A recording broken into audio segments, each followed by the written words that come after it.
He hasn't spoken a word. Hello, creeps. It's your old pal, the Crypt Keeper. And you are now tuned in to my good fiends at Talks from the Crypt, the most gruesome podcast in the world. Well, the first thing I want to say to you is welcome back to horror, by the way. It's been a long break. Thank you. I'm just looking at all these images, feeling like I'm home. Yeah, right. And there's Dream Warriors right there, the syringe gloves. Oh, yeah. Right behind Freddy. One of my very favorite things is that the image of syringe that was right out of the darkest corner I didn't even know I had coming. And Darabont wasn't quite sure about that idea when I happened to come up with it. Yeah. He kept us on track. I feel like it was the first time I ever saw Freddy's gloves being changed. I wouldn't have done Elm Street 3. I mean, this is the whole story of Elm Street 3, but I wouldn't have done it if I wasn't going to take it further. Yeah. And I loved what Wes did. It blew my mind. And there were politics happening within New Line with Wes. I had no idea. No one told me. So I thought, this is going to be great. I get to work with Wes Craven. And I didn't really get to meet Wes until further on in the process because there was some tug of war going on about something to do with the rights. I had no position on it and still don't to this day, but God bless Wes Craven for coming up with the whole Elm Street concept. And I really thought I could kind of break the chains after Elm Street 2 reverted to a little more edging towards slasher when I thought Wes's idea of going into dreams was so terrific. Mm-hmm. How could I take that farther? Right. So I was constantly getting Bob Shea to give me a little more. I was always moving the yard line further on what visually we could do with Freddy. They were most terrified of me putting Freddy in a tuxedo without his hat and everything. Yeah. No, that was, for some reason, it looked terrific. Yeah. For some reason, that scared them the most. Well, I think 3 is universally everybody's favorite sequel. Thank you. I'll take that as a compliment. I respect everybody who did Elm Street. You got to understand that.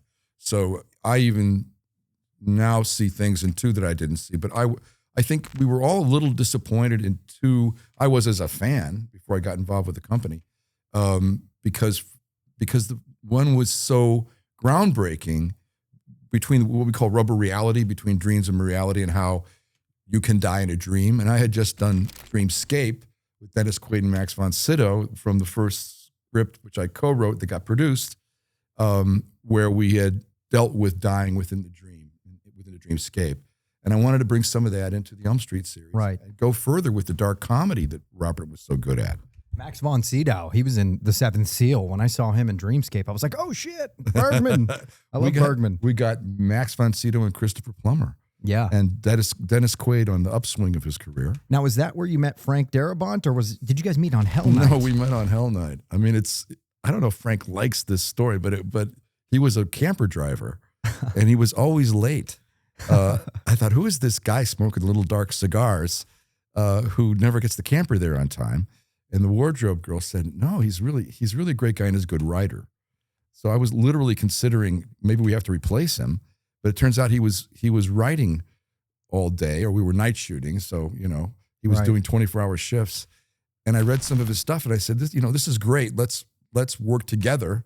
And I dragged him out and we wrote weirdly, it was kind of a comedy, a youth comedy, but then we got right into horror writing together. Well, he's written probably one of the greatest screenplays I've ever read. I've heard you say it on record before too. I told it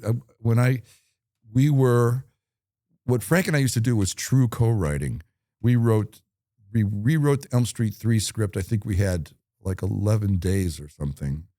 Maybe it was 7 days. We didn't have a lot of time. And so I got us a cabin in Big Bear and we just jammed it out on 2 desks. And it was a wonderful experience. We'd already written together. We'd already written the Blob script together. New Line did not want to do the Blob, but they said, we're looking for a director for Elm Street 3. So that's how I was introduced to it. So it was like, if I could fix the script for Elm Street 3 with the problems they perceived, and I happened to agree where it should go, then they would let me have my first time directing gig. Right. So I said to Frank, come on, we're going to go write this script in a really short time, and I've got some great ideas. And Frank is just terrific. Later in our career, not too much later, we were rewriting a piece for Universal. Similarly, I think I was meant to possibly direct it. And Frank, in the middle of the experience, Frank asked me to read Shawshank. And he said, I'm about to lose the rights to this script. And it's a Stephen King novella that I hadn't heard of. And I said, well, let me read it. And it was the best script, or maybe the best anything I'd ever read. It was really that good in the current draft I was reading for Frank at that time. And I told him, you go, I'll finish this writing job myself. Go back to LA. He was about to lose the rights to it. I go, work that out with Stephen King. People were already trying to buy the script from him. And I said, this is your directing ticket. You've got to do this. So thank God I recognized what it was and was supportive enough and rooted for Frank the whole time. And it's a wonderful movie. I know everybody knows that. Well, and how does one acquire the rights to something like that? You know, because you went and acquired the rights to The Blob. I mean, how did you do that? I did it more like the Chicago hustler young man I was at the time. I had no reason to believe they would do it for me. I just was searching for what rights I could get virtually for almost nothing because I didn't have money. Yeah. But I had enthusiasm, and I searched out Jack Harris, who lived in a beautiful Malibu community, and nobody was chasing him for the rights to The Blob, to my luck. And I talked him into it, to his credit. And Jack's passed away now, but thanks to Jack and his family, they trusted me. And I said, look, I'm going to write. You don't have to pay me anything. You're the producer. Yeah. You know, I'm going to direct this, and I'll get you a great script, and we'll put it together. And I was true to my word. We did get the movie made, and I would say Elm Street 3 was probably more fun because the physical parts of the dreams and the effects was not CGI then. It was all practical effects and film. I had a really strong idea how to do them. On The Blob, we really had no clue how to make The Blob look like The Blob until we were really out there. It didn't work out in prep as well as I'd hoped. So we were on the set faking it. I heard everybody tasted The Blob on set. You went home having absorbed some blob. The magical blob element at that time was Methicil. Okay, so Methicil was used as a milkshake thickener. I heard secondhand, I don't know if it's true, but supposedly they used it at McDonald's at that time to make your milkshake thicker. And is there a taste? Not really. It's just like thick water, essentially.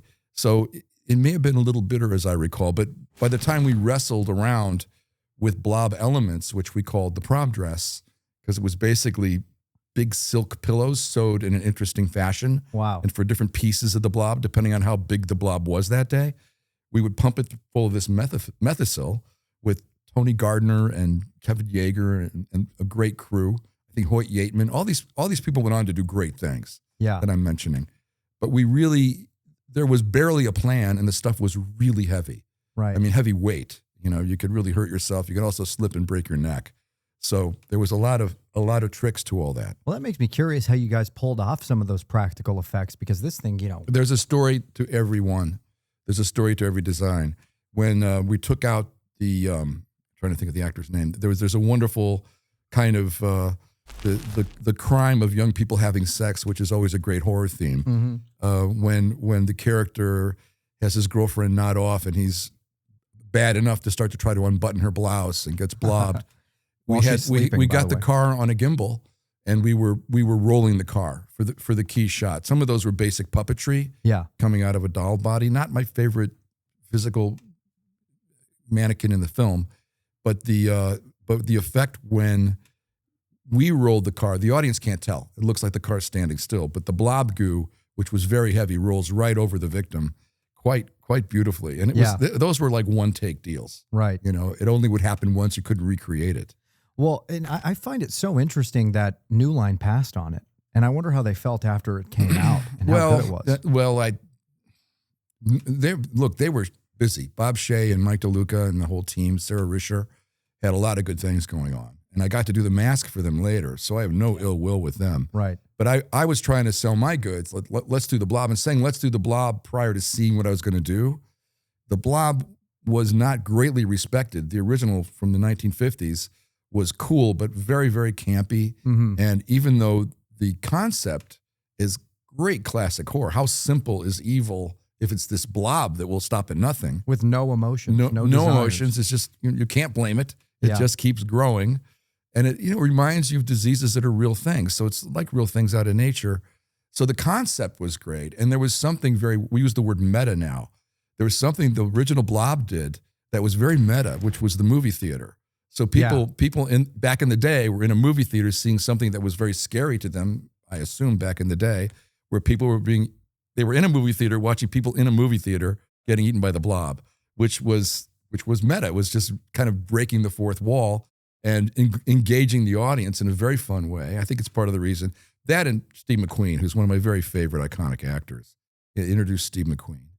I kept hearing who's going to play the Steve McQueen part, and I realized while we were writing the script, the first character to die will be the Steve McQueen character. I needed to shock the audience with their own expectations. That kind of worked. Well, and I love your logic behind it, because when you kill the main character like that, it's like nobody is safe. Look, this goes back to Hitchcock and even, I'm sure, films before that. Hitchcock's Psycho, I believe, was Janet Leigh, was a huge star at the time. And everyone keeps talking about the shower scene and the magical way he did and the shots are great, but it wasn't scary because of the camera placement, film students.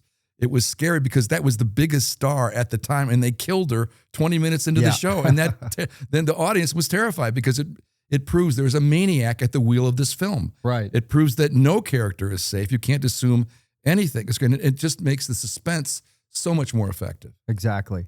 Can I get it? Is there a tea? Oh, the tea's right here. Hope it's not as piping as it was when it came out No, of it's that going to be folder. fine. It's going to be fine. But I find it really interesting that you started out as a producer. Like, those were your first credits, was producing. And then you moved into directing. And that's not very common. No, I recommend it to, there's a lot of ways to start film now. We didn't have iPhones, obviously. We didn't have cell phones or anything like it. So either you were shooting with a 8mm or 16mm camera and finding a way to show those films, or you did what I did, which was kind of work your way up in the business. And I started sweeping stages and being really happy to be in LA at all. Yeah. I'm from Chicago. So I was thrilled, and I basically worked harder, complained less, and didn't tell anybody I wanted to be a director. It may be a contemporary thing, but literally every PA comes up and says, I want to direct to me. Yeah. And I go, well, what a shocker, and God bless them. But if you're going to work your way up in the business, particularly on the production side, which is what I did, you don't want to advertise that this isn't the job you want. You want to tell people, I'm here to support you. Mm-hmm. Am I just getting coffee? I'm going to have your back all the time. Am I pulling cable? Am I cleaning your stage? I did props. I drove a truck. I did everything. I was young enough that I was always happy. You ran coffee. Yeah. I was always happy to do it, and people were shocked when I did direct. I went through a phase where I was doing budgets. I learned how to do that, and I'm big into safety. So I was helping people we call them gaff stunts and things. I was working with Stunts Unlimited, getting them coffee, and I learned about stunts and stunt craft. So I was just absorbing it like a sponge. But I was always writing. It sounds like I'm doing too many things, but I was focused on what I was doing at the time I was doing it, and the people around me that were hiring kept hiring me because I was very happy to do it, and I was supporting their work. I'd come from doing one-act plays in college in Chicago and hanging out around Second City in Lincoln Park Theater District in Chicago. So I was coming from writing, and I was always writing during all this. Eventually, my writing got me through to directing. What did you start out writing? Like, what was the first Well, one? I'd been doing random one-act plays and doing comedy improv stuff with little troops and things. And do you know what got you interested in it? Like, was there something you watched or read that made you think, okay, I want to do this? The thing at Second City, really more than anything else, because I got a fake ID to even go there. I think I was 16 and got into a place where you had to be 21 at the time. Yeah. But the Belushis were playing. I mean, that was the original cast of Saturday Night Live at Second City in Chicago, and it just blew my mind. And Del Close, who was the improv god at the time, who really made up a lot of those techniques, plays the priest in The Blob. Yeah. So I got to return the favor a little bit, full circle. Yeah. Which you've done a couple times. You put your interests in your real life into your screenplays, which I love. I think in Dreamscape, going back to that, the villain says that he watched Enter the Dragon 6 times. And I think that was straight from you. You had watched Enter the Dragon a bunch of times. Every filmmaker does that a little. But the fun of that was the wonderful actor from Enter the Dragon is in Elm Street 3 as the father. Oh, there's John Saxon. All right. So John Saxon thought I was bullshitting him. So John Saxon played the father in Elm Street 3. I love the guy. And one. And yes. And I was telling him I saw Enter the Dragon 6 times. He kind of thought I was bullshitting him. Mm-hmm. Then he realized it was a line of dialogue from Dreamscape, and he finally believed me. Yeah. So, just terrific, another terrific actor. Right.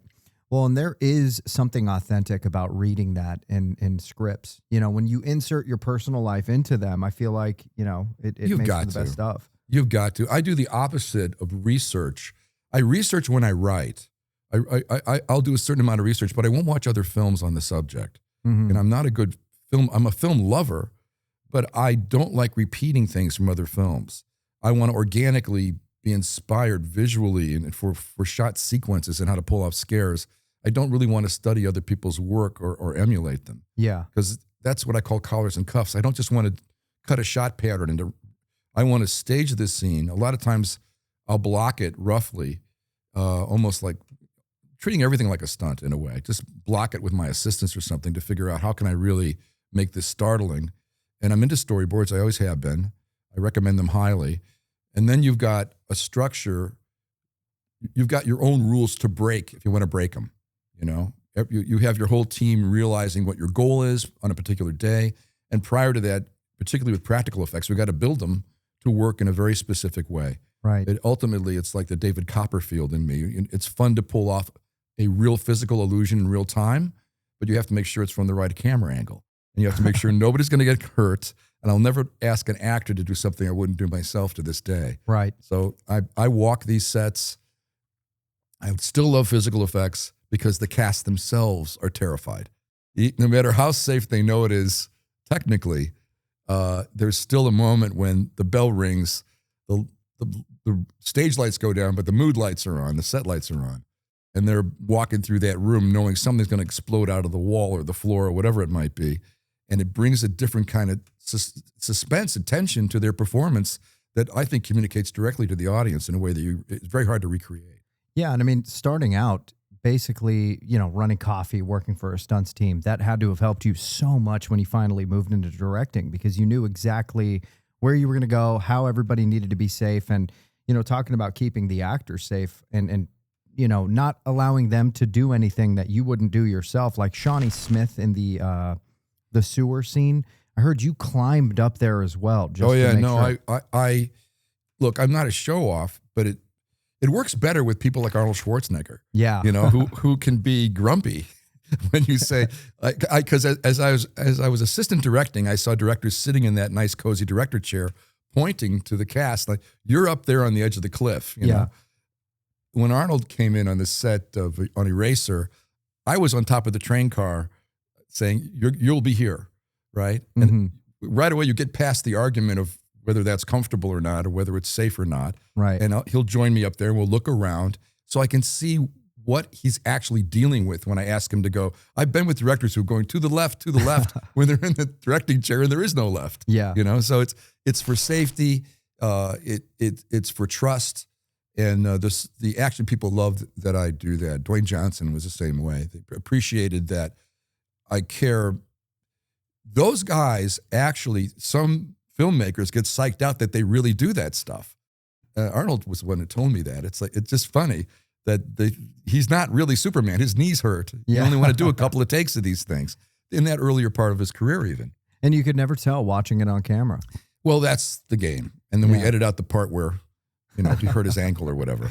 You know. And it's legitimately dangerous. Anything can happen, even a piece of dust from a otherwise safe explosion. So I'm very conscious. I'm very safety. I was a lifeguard when I was a kid in the summers, and it just whatever. I'm still the kind of Jewish mother in me is like I want to make sure nobody's going to get hurt and nobody's going to be doing one take too many in an action scene.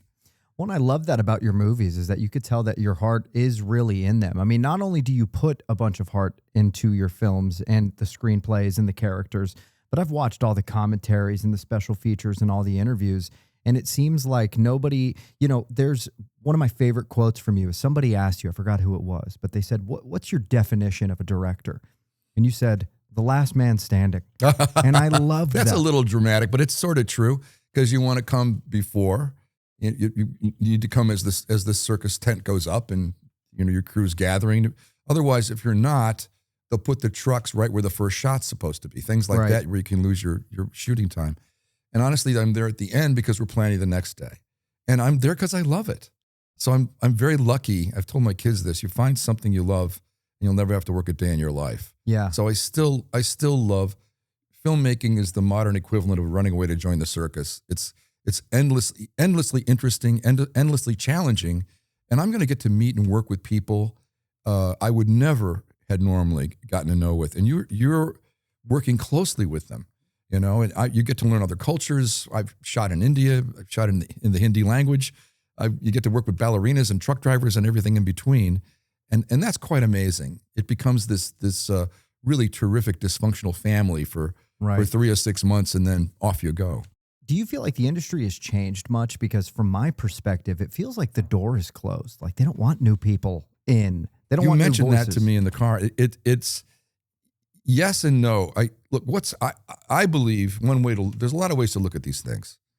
One way to look at it that's probably true is it's become more corporatized. When I hear one big mega studio just bought another big mega studio, it boggles the imagination. Like, how is that going to work? You know? They're all becoming related. You start to look at the same board of directors, and you don't want it to boil down to the same story and the same voice. Mm-hmm. That's where independent film becomes important. So it's a little tougher right now for independent film, but I literally got off the phone this afternoon. Right now there's great new groups forming naturally because there's a little bit of a void at what I consider to be higher end indie films, where you get new voices, you get new ideas, you don't have a homogenized script with a dozen executives giving you notes, and yet there's still a good way to distribute it and get it out to the public. The technology is helping that, even though it's a pain in the ass. Maybe you're going to be in theaters less, but there's new ways for the public to see the film. But since COVID, people are back to the theaters. Mike DeLuca just told me once, who now runs Warner Brothers, his goal was to get people back to the theaters. It seemed hard. Now it doesn't, because there's been some great hits this last summer in particular. Mm-hmm. And people are getting back into what I consider to be kind of the tribal event, the human tribe of being all together in a theater, elbow to elbow, in a startling experience. Horror is one of the highest octane ones there is, where you're all screaming together in the dark with perfect strangers. Right. That is an amazing experience for human beings. Or where you're crying or where your heart's touched. That's the beauty of theaters, the cinematic experience. So it's sad. I'm glad it seems to be coming back. Well, and it seems like a no-brainer. I mean, there's nothing like watching it in a theater. Regal, the big theater chain, just did this month of, they called it Cine Classics. And so we went and saw Citizen Kane and Sunset Boulevard and Spike Lee's Do the Right Thing, which are movies I've seen about 100 times at home or on TV. And there's just nothing like that communal experience. When somebody says something funny and everybody laughs, you think to yourself, oh, wow, I never laughed at that at home. But now I kind of understand the joke more. Yes. The comedy experience of when The Mask was first out blew my mind. Right. I mean, I thought it was funny, but I also think I made it. I don't know if it's my ego. I think Jim Carrey, it's objectively Jim funny. Carrey literally can't say anything that's not funny when he's in his comedy mode. And I loved it. And then when I put it out there, anything can happen. Right. And I had people in different languages loving it, which was great. Yeah. And now that we're on The Mask, and I've always heard this, that it was supposed to be a horror film. When you watch the movie now, I can't even imagine it as a horror film. Like, how would it even become one? So there was a couple of drafts of the screenplay. When you got it, you said, okay, we're going to turn this into a comedy musical. Not everybody was down at first, but my question is, what did the initial screenplay look like? And how was it horror? Can I see the credits on Mask? Because let me give the guys credit. Mike Werb, I know, was the Mike Werb came in with me. Oh, so he wasn't the one who did the original. Yeah, Mike didn't do the original. That's why I want to look at the credits for a second. And let me correct this. This was definitely horror, but there was humor in that horror too, because there was in the comics. If you click top cast, it'll tell you. I believe there's a crew section Mike Fallon and Mike Verheiden. Okay. Okay. These guys were great. I believe those were the writers of the original. I did a complete rewrite and did not get credit from the Writers Guild, just going on record. And they said, you wrote 96% of the dialogue, and yet we can't give you credit. The Writers Guild rules have fortunately changed now. Yeah. But at the time, they were all against directors. I go, look, I was a writer before I was a director. Why are you punishing me? But it was a group effort, but I did the draft that Jim loved, and we stuck with my draft. But look, so I'll answer your question. It was originally the Dark Horse comic. I'm sure it's still available. It might be a little harder to get now because they redid the comics to match the Jim Carrey mask. But the original comics were black and white. They're what we used to call splatterpunk. They were very disturbing. The mask would have a punchline, a one-liner, and pull an axe out of his pocket and chop up everybody. Yeah. And there was a gangster storyline, but the basic idea of him putting on the mask, Stanley Ipkiss was a milquetoast character who changed into kind of a killer when he put the mask on. And he bought it at a pawn shop, right? I believe you're right. So I wanted to get deeper into mythology. So for me, it was Loki, the god of humor, the original trickster god. Yeah. And Leif Erikson.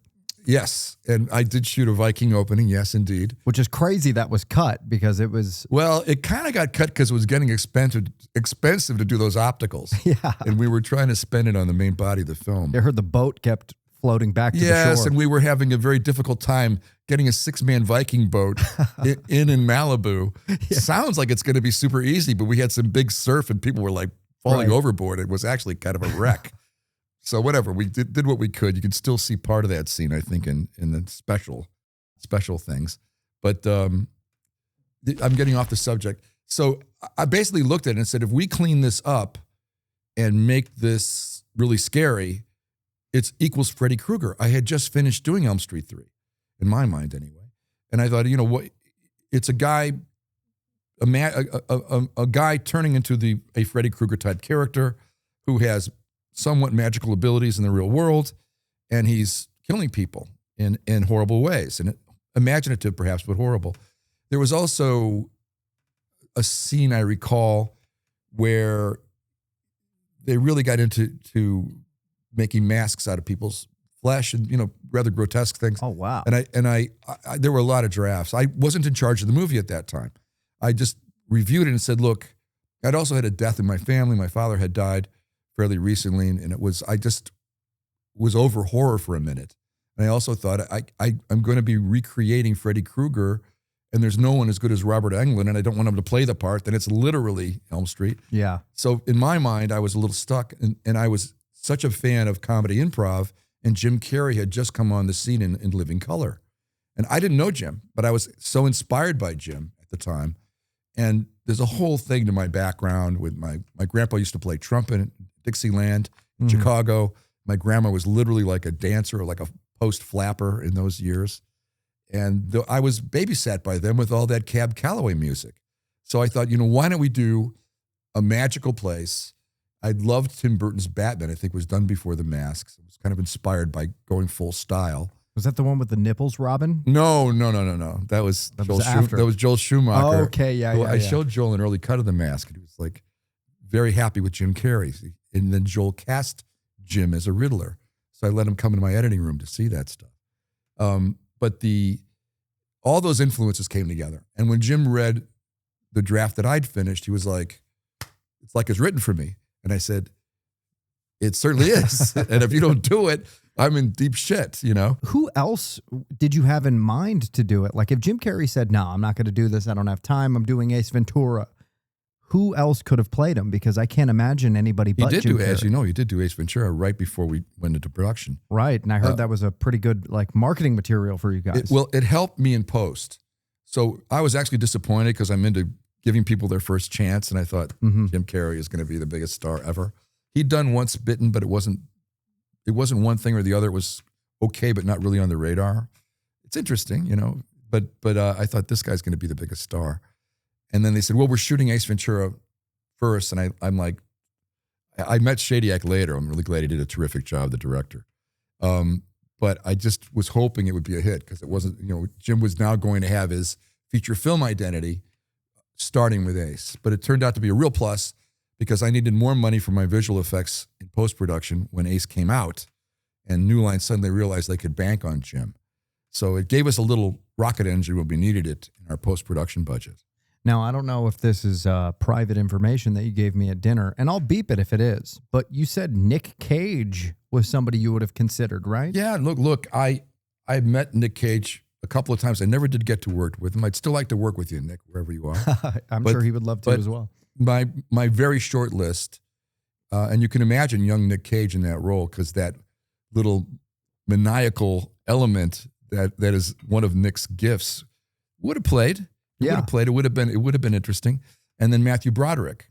Matthew who- Broderick. Yeah, and I don't know why, because Ferris maybe, Bueller. Yeah, maybe Ferris Bueller, because I just was in love with him, and I thought maybe I can put a firecracker up his ass and get the mask out of him.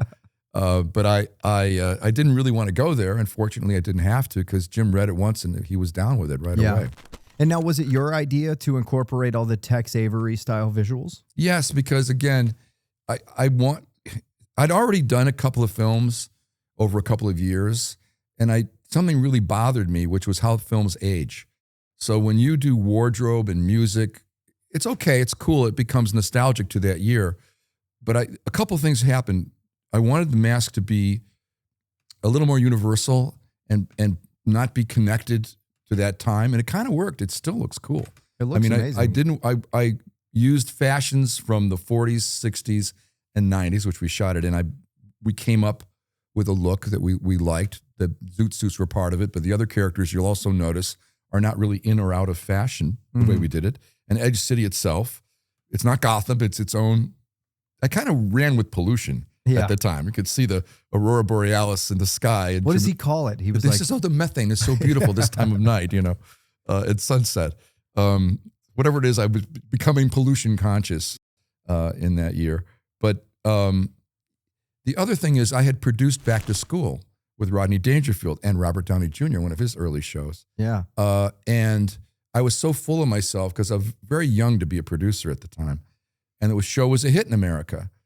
But when I thought it's going to be great, I went to Cannes and we were trying to sell it, and it did not go well overseas because Rodney Dangerfield in a different language just doesn't work. Right. He's an older guy they don't know, and his eyes are bugging out, and it really didn't work. So I thought, now I get to direct a comedy, a real full-on comedy for the first time, and I wanted to play globally. So I went back to my love of silent film. It's one of the only kinds of film I actually studied in school. I was shocked to find out all the great bits Laurel and Hardy did, and Buster Keaton and the great Charlie Chaplin are some of the same stunt techniques I had learned in the meantime, and they were even more risky because they didn't have the same visual safeties. Oh yeah, and we could do. there's a lot of bleed over when you go back and you look at silent It's films. amazing. You see that we're still using Keystone Cops, techniques. people hanging off of cars. There were some real heroes Right. in those days. Harold Lloyd wore gloves because he blew 3 fingers off his hand. Oh man. With a prop, one of those gnarly looking prop bombs that would say bomb on it. There was a hot bomb someone made a mistake of giving him. Now that's practical. So yeah. So I wanted to use a lot of those techniques and make a universal story that would go through different languages. And with Jim being such a great physical comedian, I had a unique set of elements in that story and with that cast that it played well all around the globe. Right. Well, and when I listen to the commentary track, I hear you mention, and I don't know when you recorded the commentary, but it sounded like it was near the release because you were still toying with the idea of a sequel. And I find it interesting because Cameron Diaz has come out and said, oh, I would love to do a sequel of The Mask as long as Jim Carrey is down. And Jim Carrey has openly said he would love to do the story of The Mask. Now, we're talking about the comics. In the comic, Stanley Ipkiss buys The Mask. And again, I don't know the black and white one. The one I have over there is in color. But he buys The Mask at a pawn shop. He brings it home to his wife, who he is in a rut with. Well, Tina and Stanley get together at the end of your movie. Mm-hmm. So there's a storyline right there. They're in a little bit of a rut. Then he goes off and he picks off all of his old enemies. So we know that Cameron is down. We know that Jim is down. What's stopping us? That's a good question. It's a tricky answer. You know, Jim is expensive, probably. No, it's not that. That would work out. Mm. First of all, let's remember there was a Mask sequel. Oh, I was asked to do it. It's nicely forgotten because it missed the my agent was furious I wouldn't do it. But I wrote a script that Cameron loved, Jim liked, and it was, I don't know how much I should tell about this. It was revolving around Christmas, right? Mm-hmm. Which was perfect because we had so many kids that loved The Mask, and I hadn't realized that would be the case originally. However, Jim was reluctant to do sequels, and years later now he's loosened up about it. Oh, he's done Sonic 2, 3, 5, Correct. But 7. at that time, New Line wanted to forge ahead. So in one of the scenes in the script I wrote, Stanley Ipkiss, Jim's character, had to take care of a baby, a very naughty baby. And this harks back to a bit W.C. Fields used to do in the black and white films. There were talkies, but it was back in the day where there was a naughty baby. And Jim had to babysit a very evil little baby. And eventually that baby put on the mask. I was trying to duplicate the surprise of Milo putting on the mask in the original. Right. So that baby put on a mask. And when Jim wouldn't do that version of the story, New Line loved the baby idea. And so the sequel of The Mask became a Son of the Mask that centered around a baby quite a bit. And it was no longer the spirit of the original. Now, Right. I can't judge. There's no right or wrong to this, but comedy is hard. I can take an action movie and move it around, a horror film. I can rewrite and put some better scares or work on a character. But comedy has to it's true.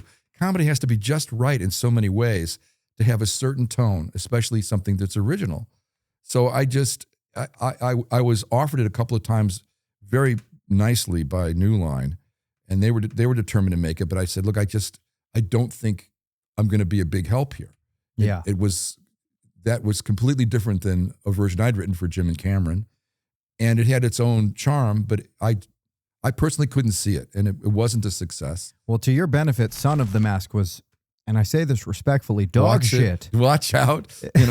Friends of mine were involved. Well, and Jamie Kennedy was in it. Jamie Kennedy's a very famous comedic actor. But I think him playing the Mask in this movie kind of showed us that Jim Carrey is Stanley Ipkiss, Mr. Nice Guy. There are other masks. I'll tell you something I haven't mentioned before. Thinking about who else could play it, from Saturday Night Live, the great Chris Farley? Yes. Chris Farley. Okay, so what I was saying before, unfortunately, Chris Farley passed away, because if I was going to have to do The Mask without Jim Carrey, I would not call him Stanley Ipkiss, because in the Mask comics, different characters put on the mask. But Chris Farley would have been an ideal alternate mask, a sequel to The Mask with a different character and possibly some of the same villains. Right. And it wasn't long after I thought of that terrific idea that unfortunately he passed away so young. Yeah. So Chris Farley has definitely had wild mask energy. Oh, for sure. So that would have been a great, so there is other Masked movies, and I'll bet you anything there's another Masked movie made if Jim continues to not do it. And I have no thought or opinion. I don't know what's exactly going on in his life at the moment. Oh, so you guys haven't stayed in contact or anything? Not as much as I would have liked to have, but you know what? That's Hollywood. It's Hollywood. Everyone thinks we're all at the same parties. Well, I guess some of them were. I never was invited to the Buffy parties and things like that. Eyes wide I don't know who was. parties. No. I never was. I was always a little bit of a Boy Scout for that stuff. Right. I had plenty of fun in the day, but not that. But it's an intensely personal, dysfunctional family at the time. I've got my actors' backs. We're working on lines together in many cases. We're doing stunts. We have to make sure they're safe. And we're all putting our whole hearts into it for at least 12 hours a day over a very intense period of time.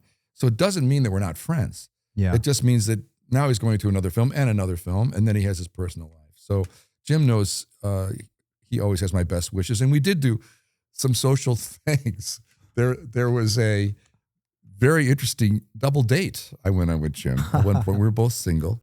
And, so look, we did socialize a few times, in fact. So I consider Jim a friend. It's just as you grow older and we have kids and, life gets pretty busy. Well, and Jim's gone down a very spiritual route. I understand what he did. And there were things we talked about during The Mask that I heard him repeat in his documentary about what's the Man in the Moon. Jim and Andy. Yeah. Yes. Yeah. Because the mask and the identities in the mask was something I loved talking to Jim about back in the day. Mm-hmm. And the whole imagery of the mask was something that was part of our daily discussions, and we loved going to that space. Right. So I admire that part of him, and he went deep, you know. Yeah. So I think that Jim has a balance in his life. I assume now, you know. I don't think he was necessarily ever out of balance. He's a bit of a genius. So you want that eccentricity. You want to put water and sunshine on it. Let it grow. Yeah. Well, and from, because I was born in 93, Mask came out in 94. That was maybe one of the first movies my parents showed me. And, it's interesting because Jim, by the time I was old enough to even think about him, was larger than life. He was already, Dumb and Dumber and all those amazing films.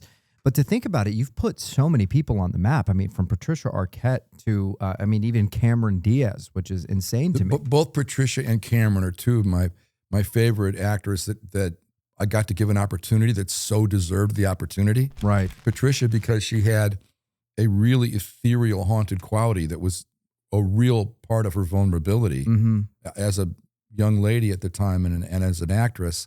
And I wasn't surprised that she went on to, real greatness.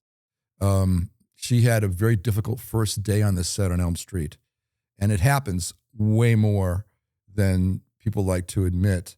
But she was, 20 years old or something, and she choked. And it stopped the scene at the time. And I got rid of the crew. She just went up. We call it going up. It happens. I've seen it happen to famous names you'd know, actually. And to me, it's temporal. And it's my job to get them past it.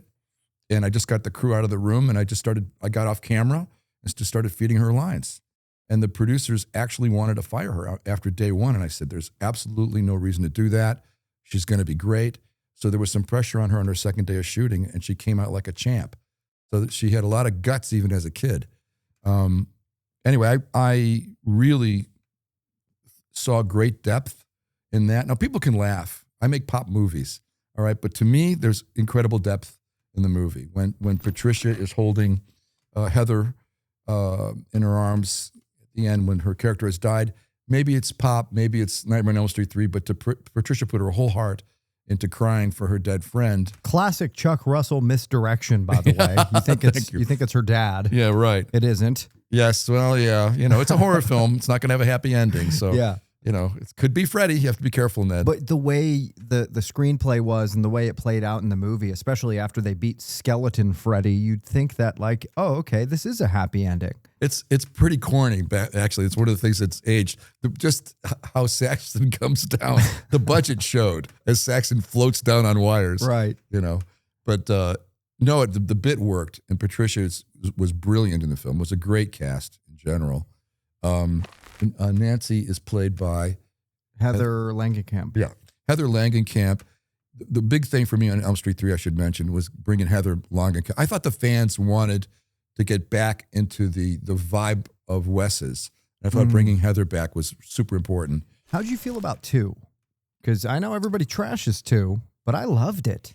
I didn't, because I was such a look. I remember I'm just a fan at this point. I'm making my own films and kind of looking at the landscape of horror films at that time. But I was disappointed because Wes's was so imaginative, and film was a little more slasher. There was a shot in 2 where Freddy's chasing kids around the pool. It's like a group of kids, and he's swinging. And I thought it made him look almost powerless. So no offense, because it's Jack Shoulder, I think. Yeah, Jack Shoulder. Jack did a great job, and there are people that love it now, and it's got some sexual subtext gay undertones that I didn't quite get at the time. That I get. It's cool, and that's a scary thing to twist your horror around. Well, I love that Bob Shea was the leathered up gay bartender. Oh my God, I've forgotten that. Yeah. No, I love that movie. I think it gets a lot of shit, and people talk about this. I've heard what you're saying. I've heard people but people were upset at the time. Now since there's been 7, 8 Elm Street films, the fans have forgiven number 2 and now can appreciate it. But I think it almost took the series. I mean, they were not going to do number 3. I was presented number 3 as someone who wanted to direct that had not directed yet. It was like, if you can fix it, we'll think about shooting 3. Well, what happened with Dream Master and Dream Child? Because your same characters were in Dream Master, I believe, 4. and they went with a different director, completely different direction. Well, too. you know what? I didn't try to direct anymore, and the whole vibe at New Line at the time was not like, let's get Chuck to direct a bunch. I don't recall that being the case. I wanted to do The Mask. You know, I Yeah. wanted to do other things. I didn't want to become a horror director. I didn't want to be stuck in horror. As right? Wes Craven calls it, the horror ghetto. Yeah, exactly. So I know what happened. I finished 3, and right away we got to do The Blob. So doing those back to back, I was a little bit out of the New Line stream for a minute, and they had to carry on. And then I didn't really want to do horror, you know, because I thought if I do I was offered Chucky. I thought if I'm Chuck Russell, if I do Chucky and my career is Elm Street 3, Blob, and Chucky, I'm toast. You were offered the first Chucky? Yeah, I was offered the original. Wow. So it was between you or Tom Holland. I don't know who was whatever. And when I say offered, it's been a while. They did want me to do it. Right. And I really had to consider it. And my agent wanted me to do it at the time. But it was, and I saw that it was going to be cool. But there was something about it being called Chucky. And I knew that I was not going to ever get past that. Yeah. And I thought, well, that's going to be me in horror. And I had directed stage plays. I'd done musical comedy. I'd been an actor. I leaned towards comedy improv as a young actor. And I just really wanted to get to do other things. Yeah. So I rolled the dice, and it worked out for me. And now I'm back to horror. Right. Thank goodness. You know? Well, welcome back. And you're definitely, I guess my question is like, is there such a thing as the horror ghetto? Because, you know, when we think about Tobe Hooper or, even Wes Craven, John Carpenter, these guys are icons. You know, John, I don't think of as being in a horror ghetto at all. John Carpenter did Big Trouble in Little China, Yeah. which may be his equivalent to My Mask. Escape from New York. Yeah, Escape. He was doing great. And what about They Live? Oh, My yeah. God, it's like Amazing. Some of us think it's a documentary now. Yeah. You know, it's like, Yeah. I mean, so I think maybe if I had done all 3 horrors, I would have done something like John had done. And But at the time, I was a little obsessed with, also, I have nightmares. I legitimately have problems with nightmares.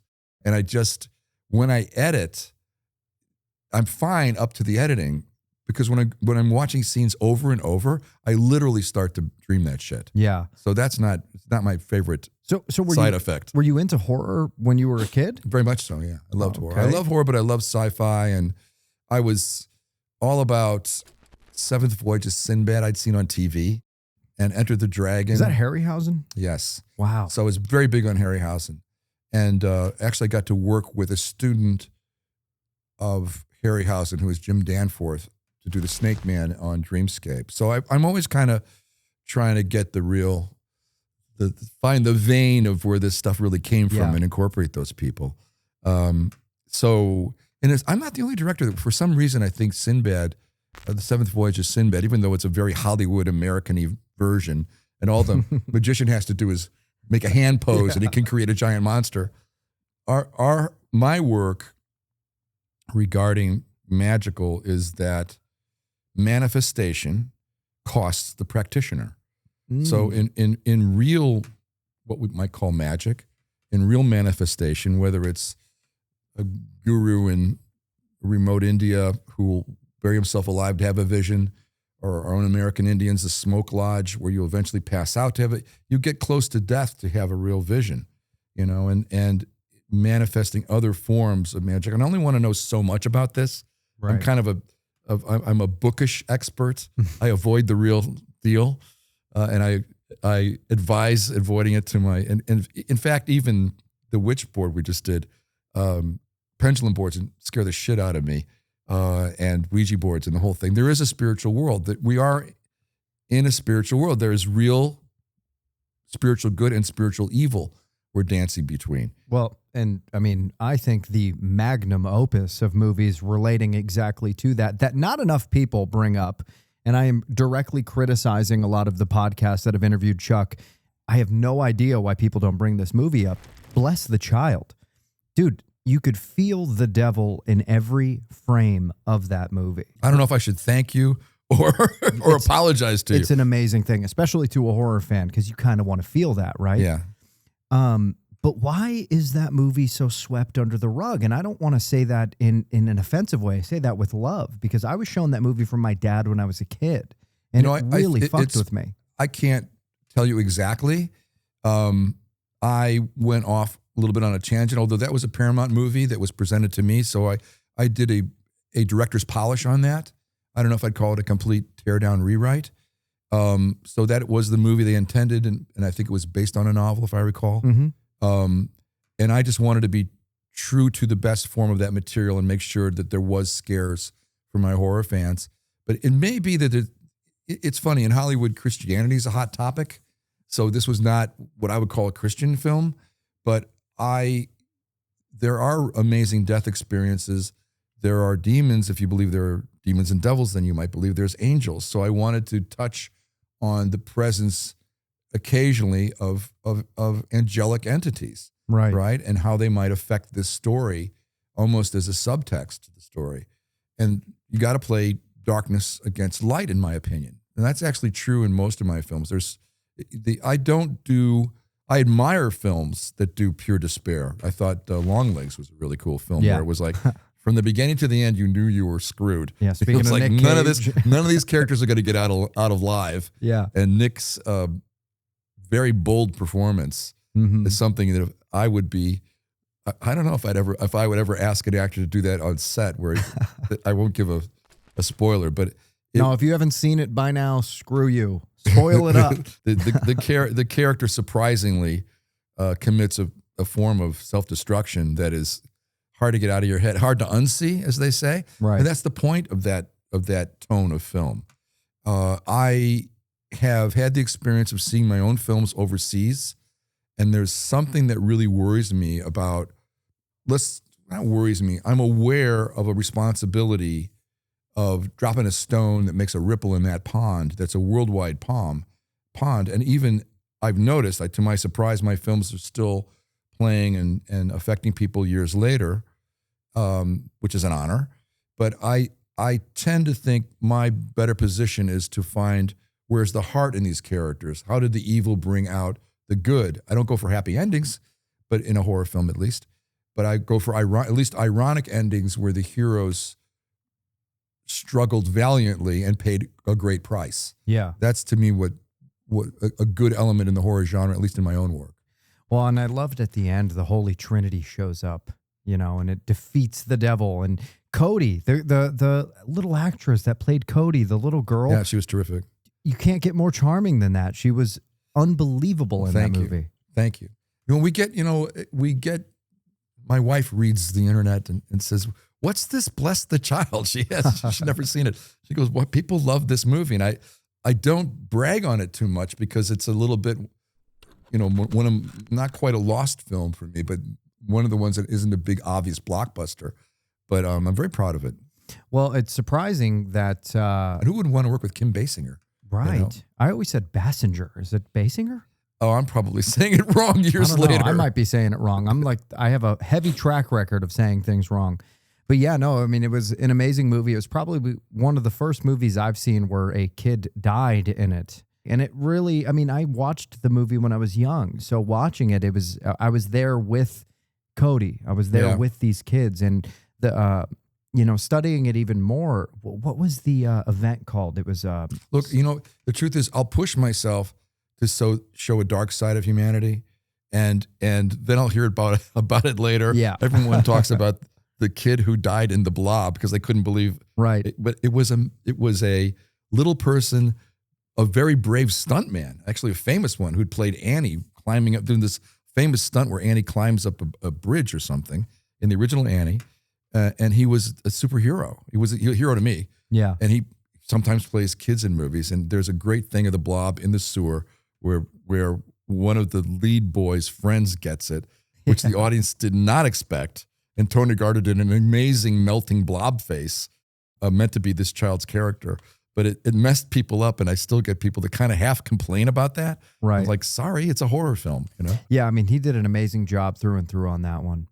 But I don't know. I mean, there is, like, Now that we're on the Blob, and even with Bless the Child a little bit, there's like a recurring theme in your work, and it's kind of this anarchist, don't trust the authorities kind of view. That's true. And you and Wes have a lot in common when it comes to that.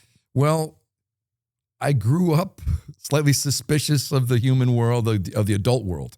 Yeah. Anyway, and one of the reasons I loved the Elm Street series, I think one of the most unique things for me, and I think other films emulated this sense, but there was a time around 14, 15, 16 years old when you've got a tight group of friends, and in my day, they were running around on bicycles as a little pack. But then you begin to realize bad things happen to good people, and it's not all Disneyland and fairy tales. Your grandma dies, or some worse tragedy, maybe one of your friends dies, or something. One of my good friends when I was a little kid, his father turned out to be mafia, and they all went to jail in Chicago. Oh, shit. So I mean, there's this sudden shock of, wait a minute, life is not a fairy tale, and all we have is each other, our little group of friends. It starts to slowly be nibbled away by the evils of the real world becoming apparent in your life. That's the beauty of the Elm Street films, is that nobody believes in Freddy except these kids that have experienced it. It pulls them closer together. I think that's a metaphor for what does happen to us at that coming of age period, right as you get into your teenage years. Right. I'm trying to think of the other movie. What was the movie I realized it on? There was a film you did specifically where I picked up on it, and I was like, this seems like a recurring theme. It may have been Eraser with Arnold. Oh, yeah. Well, there's a speech that Jimmy Caan gives. And you have to understand, I was working with the CIA at the time. We had CIA advisors. Hold on. So when you say you're working with CIA advisors, what does that even mean? We had both CIA. They have people that do their public relations, I guess. So are they real agents? I don't know, but they're with the CIA. And I contact people. I want to get it right. So I called myself and said, I want to make sure I get some of these procedures right. And they were super happy to help. They're honestly, these organizations, CIA and U.S. Marshals, they're happy to help because they want to see you get it kind of right. And I kept telling the CIA rep, they turn out to be the bad guys. I want you to understand. I don't want you to be shocked. Yeah. You're the last organization I would mislead. And they say, no, that's okay.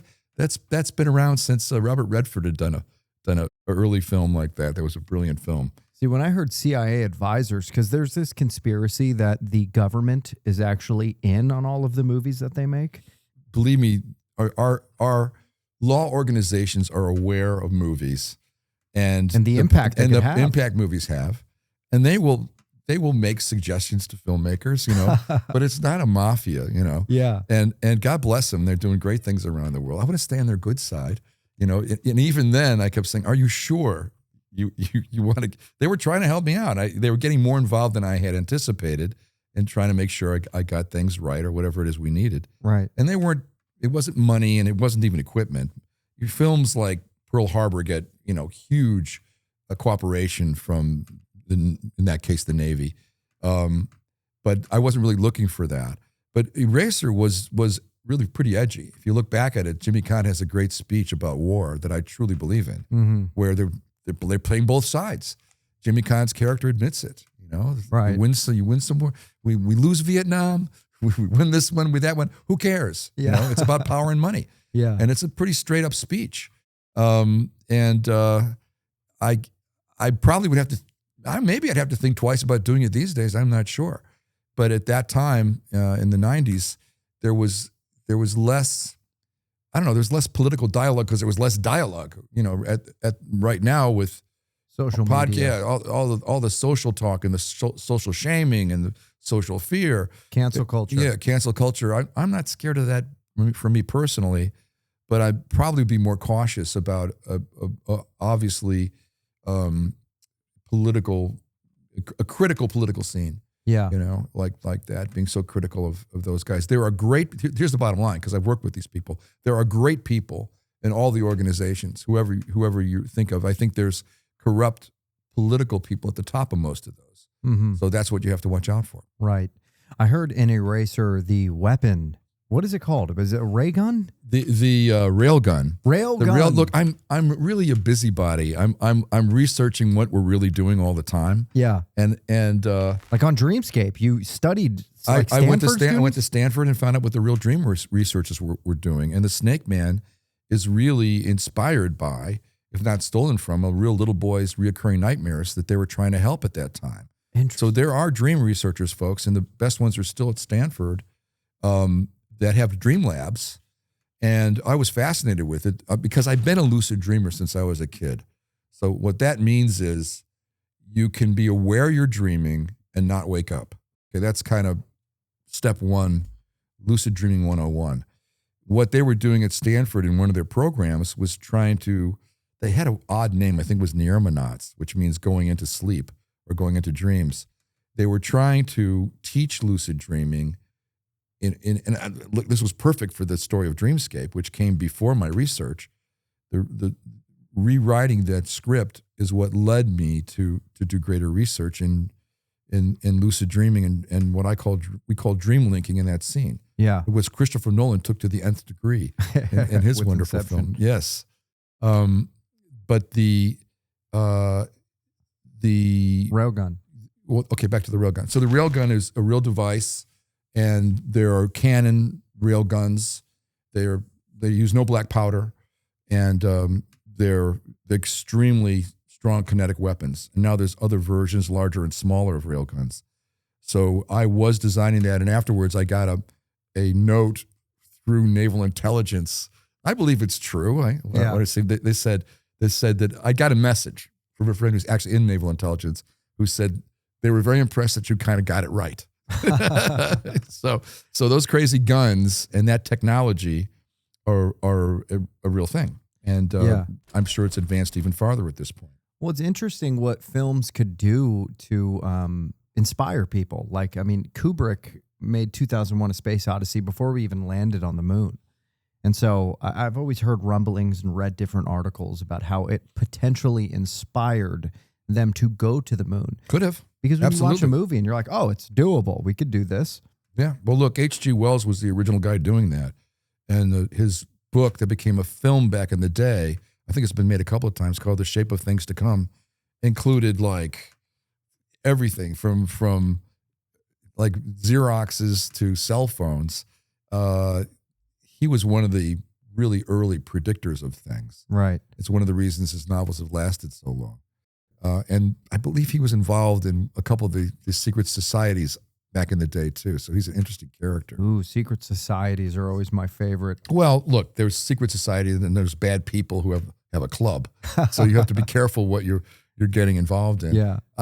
I know that there are other things. I have, for whatever weird reasons, I've had two very intense sightings, both times with other people in attendance. So it wasn't just my game. One of them, I'm sure, even when I first saw it, and this is all the way back in the 70s, I was a location scout. I told you I did everything. Mm-hmm. I was a location scout in the Uinta Mountains in the 70s, and I was with a German cinematographer because we were scouting locations, just me and him, climbing up the side of a mountain. We were looking for a natural spring we needed for the shot. And so we were in the middle of nowhere, which is where you hear these stories take place. And in fact, I've heard later from Dr. Stephen Greer himself, who's an expert on this, that is where I was in the Uinta Mountains, is where there's supposedly a secret U.S. base. So this stuff exists. There was a classic flying saucer that approached me and this DP, the cinematographer. You mean like a flying disc? A flying disc. And at first I thought for sure it was an airplane coming towards us. You know the way you see an airplane coming in for a landing or something? Mm-hmm. It was a full day. So the sun was glinting off this steel surface. And I thought for sure as I looked at it, it would resolve into an airplane. But it resolved into a classic disc. And it zipped right up to us. They obviously could see us. And I could see rivets in it. So I knew it was one of ours. And I've always been into sci-fi, and I've always been into fantastic things. So I was probably surprisingly not freaked out, but fascinated. And there was a portal in it, like a submarine portal. And I'm like, holy shit, there's probably like an aircraft guy. I really jumped to that conclusion all the way back in that. And I was a young man. I just was gutsy, I guess.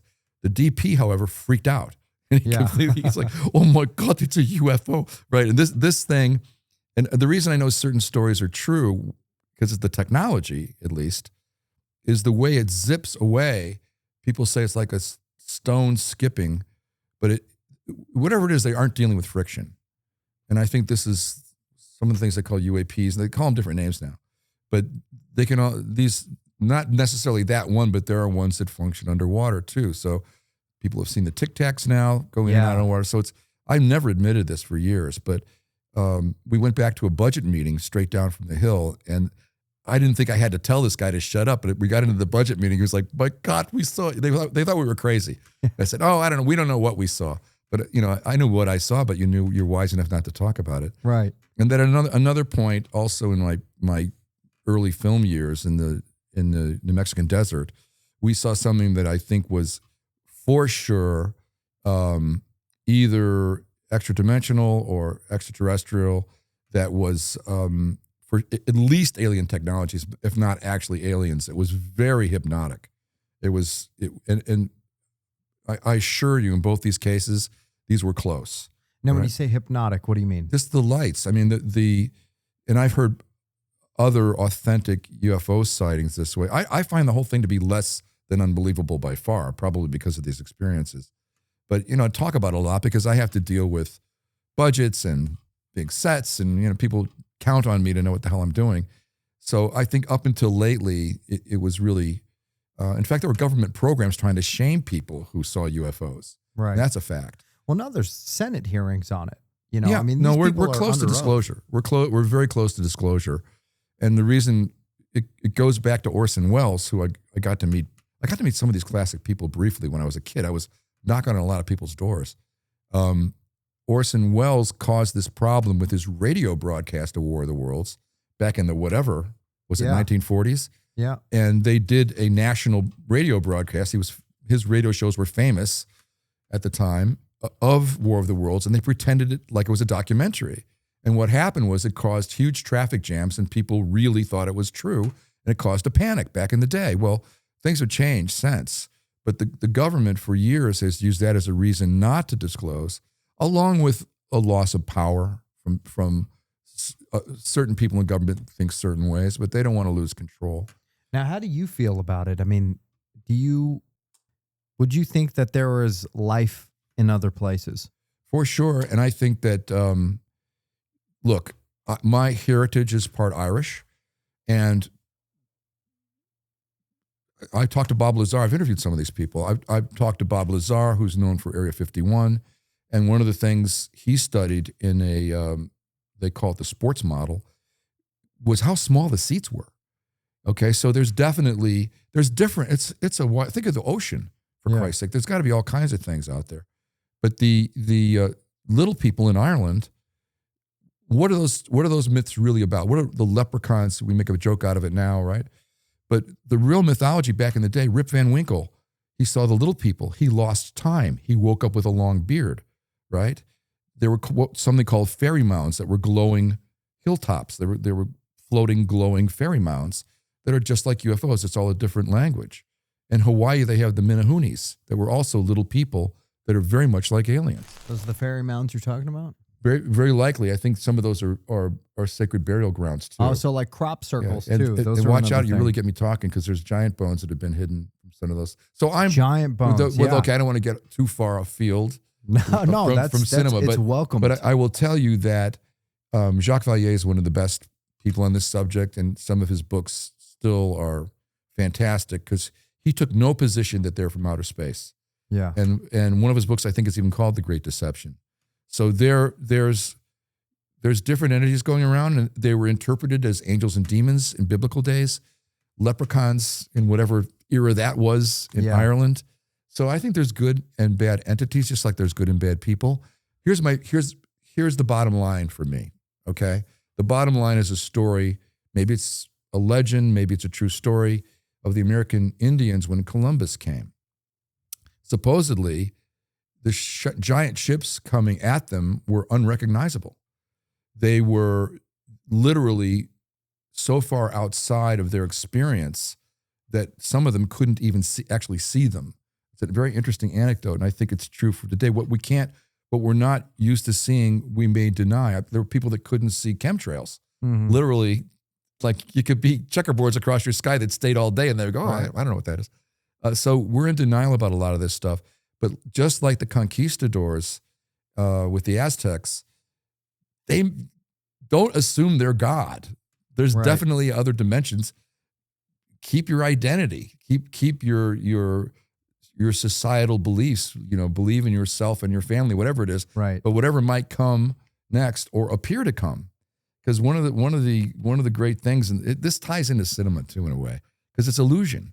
Yeah. We can easily stage a flying saucer attack. So watch out what you see next in the media regarding all this. Well, and it's imagination too, right? I mean, we have to kind of imagine these things. And they say that Stanley Kubrick is the one who recorded the moon landing. There's a whole conspiracy around that. I know that too. I think some of these things, the answer is a mix.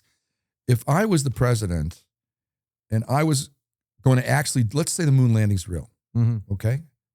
Either way, it's a bit theoretical. Could be real. I've heard the Van Halen belt's impossible to get through, but I don't know.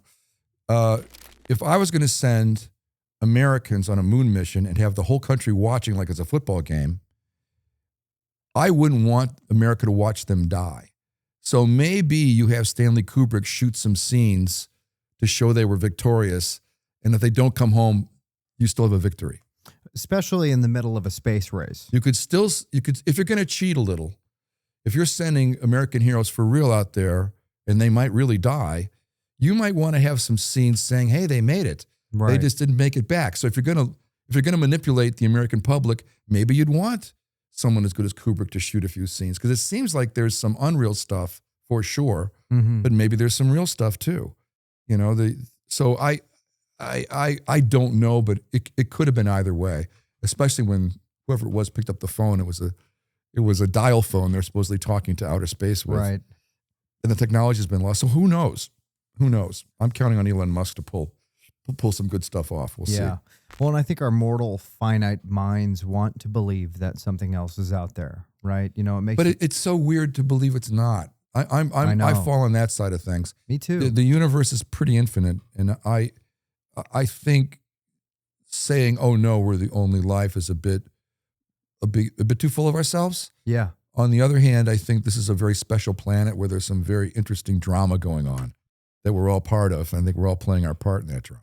Well, there's this scientist named Brian Cox, and somebody mentioned to him, well, it'd be pretty common. There's an infinite amount of space out there. There has to be life somewhere else. And he goes, actually, no. It's equally as impossible for a planet to have enough elements and things around to create life. And so it's just as rare for us to have life as we would think there would be, or as skeptics would believe that there would be other life somewhere else. That's interesting. That gets out into the, what if. But I do think what I was taught in school about evolution is kind of bullshit. I agree. I mean, it's like saying a 65 Mustang eventually evolved out of spare car parts or spare pieces of metal finally falling together. The human being is just too miraculous.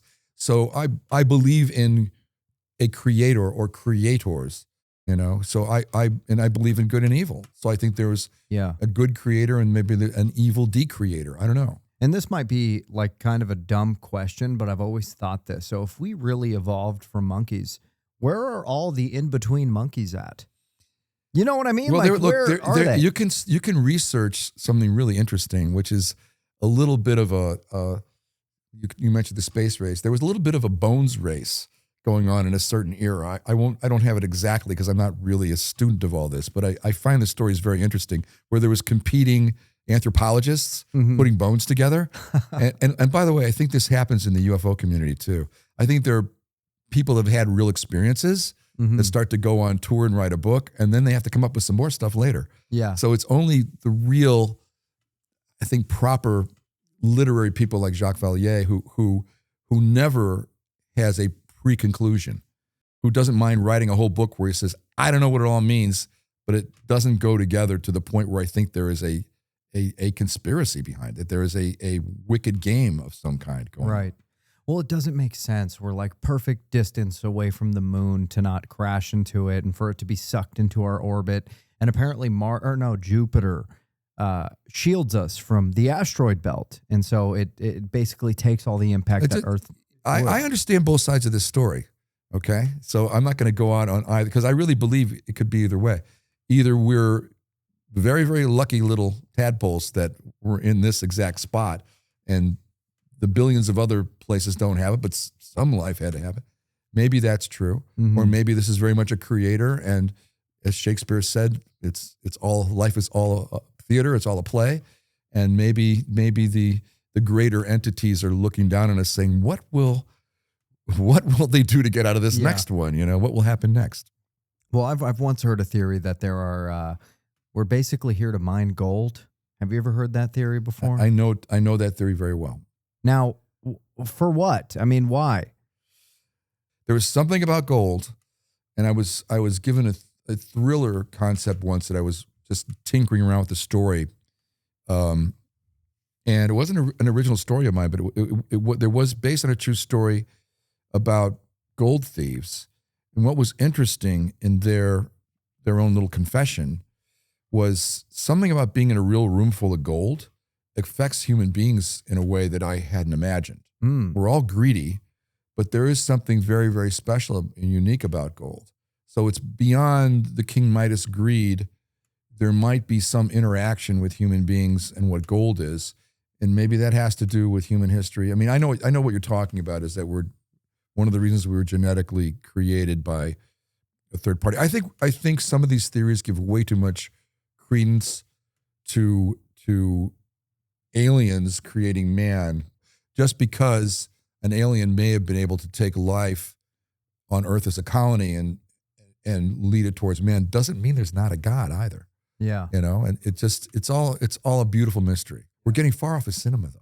No, I love it. This is exactly what it's supposed to be. Maybe it's appropriate to me because I've researched things in my script. I've backed off on this in this part of my life. When I was younger, I was a little more bold. I studied psychics.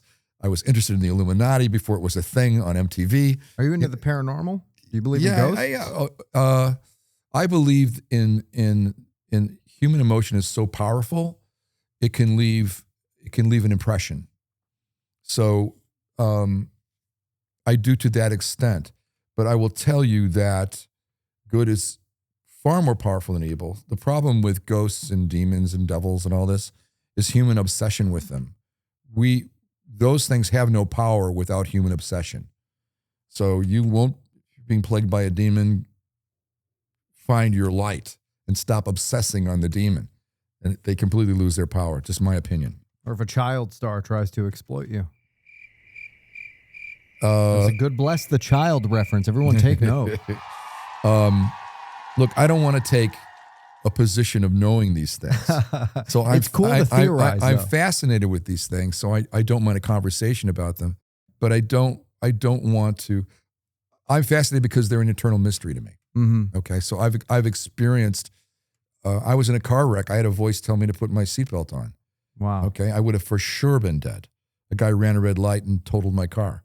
You know, and I had driven that one block to my editing room every day for 3 months, and I would get a coffee and I would go across the street in my car without putting my seatbelt on. Because you're going right across. It was right across the street. It was where I was parking at. I think it was Warner Brothers, and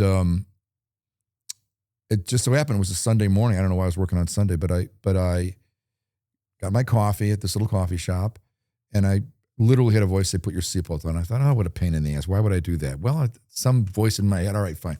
I put my seatbelt on.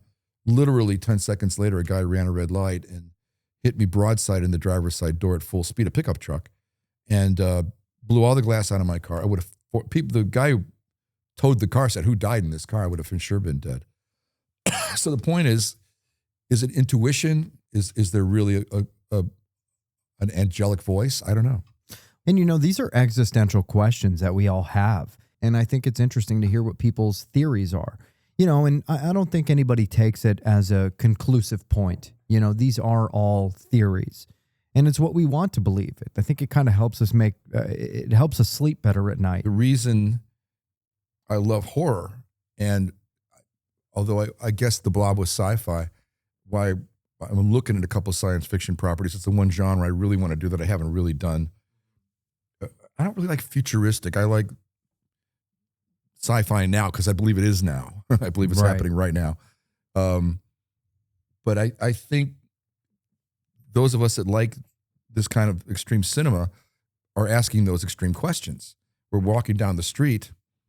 I'm thinking, these people are all trying to act normal unless I'm in the wrong street in New York and they're trying not to act normal, whatever that may be. I don't love New York, but there's the most interesting characters there.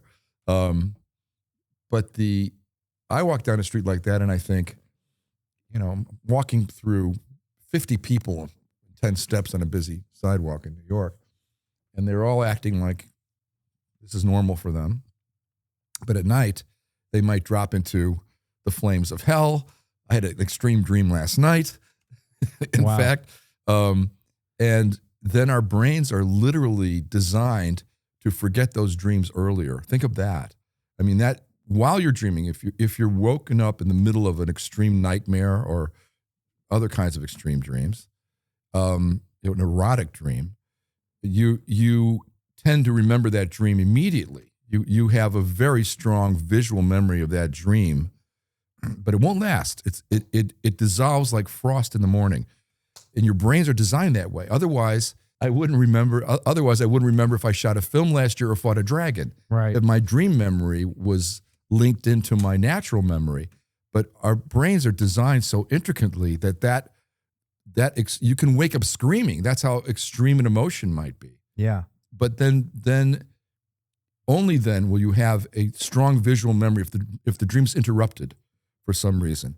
Otherwise, you might vaguely remember it, but every time you tell the dream, you will. This is scientifically proven. You will remember the dream less. It's more remembering the telling. Mm-hmm. You'll have less of a sense of what that visual or what that dream experience really was. They're designed that way. Right. So I just find that fascinating. Well, it is interesting. And, I just, about a month ago, I quit smoking weed after, maybe 15 years of doing it. And I don't know, I just didn't like being reliant on it. I think the weed now is more questionable. Yeah. It'll make you more paranoid. It's stronger, and it probably is chemically treated like everything else. Yeah.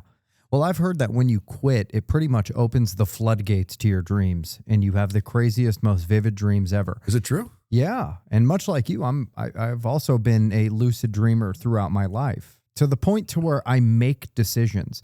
I mean, I could recall certain dreams where I've thought like, oh, okay, I'm in this location right now and I'm in a dream. I want to be in this location. And literally the world around me will transform into whatever I want. That's lucid dreaming. That's lucid dreaming.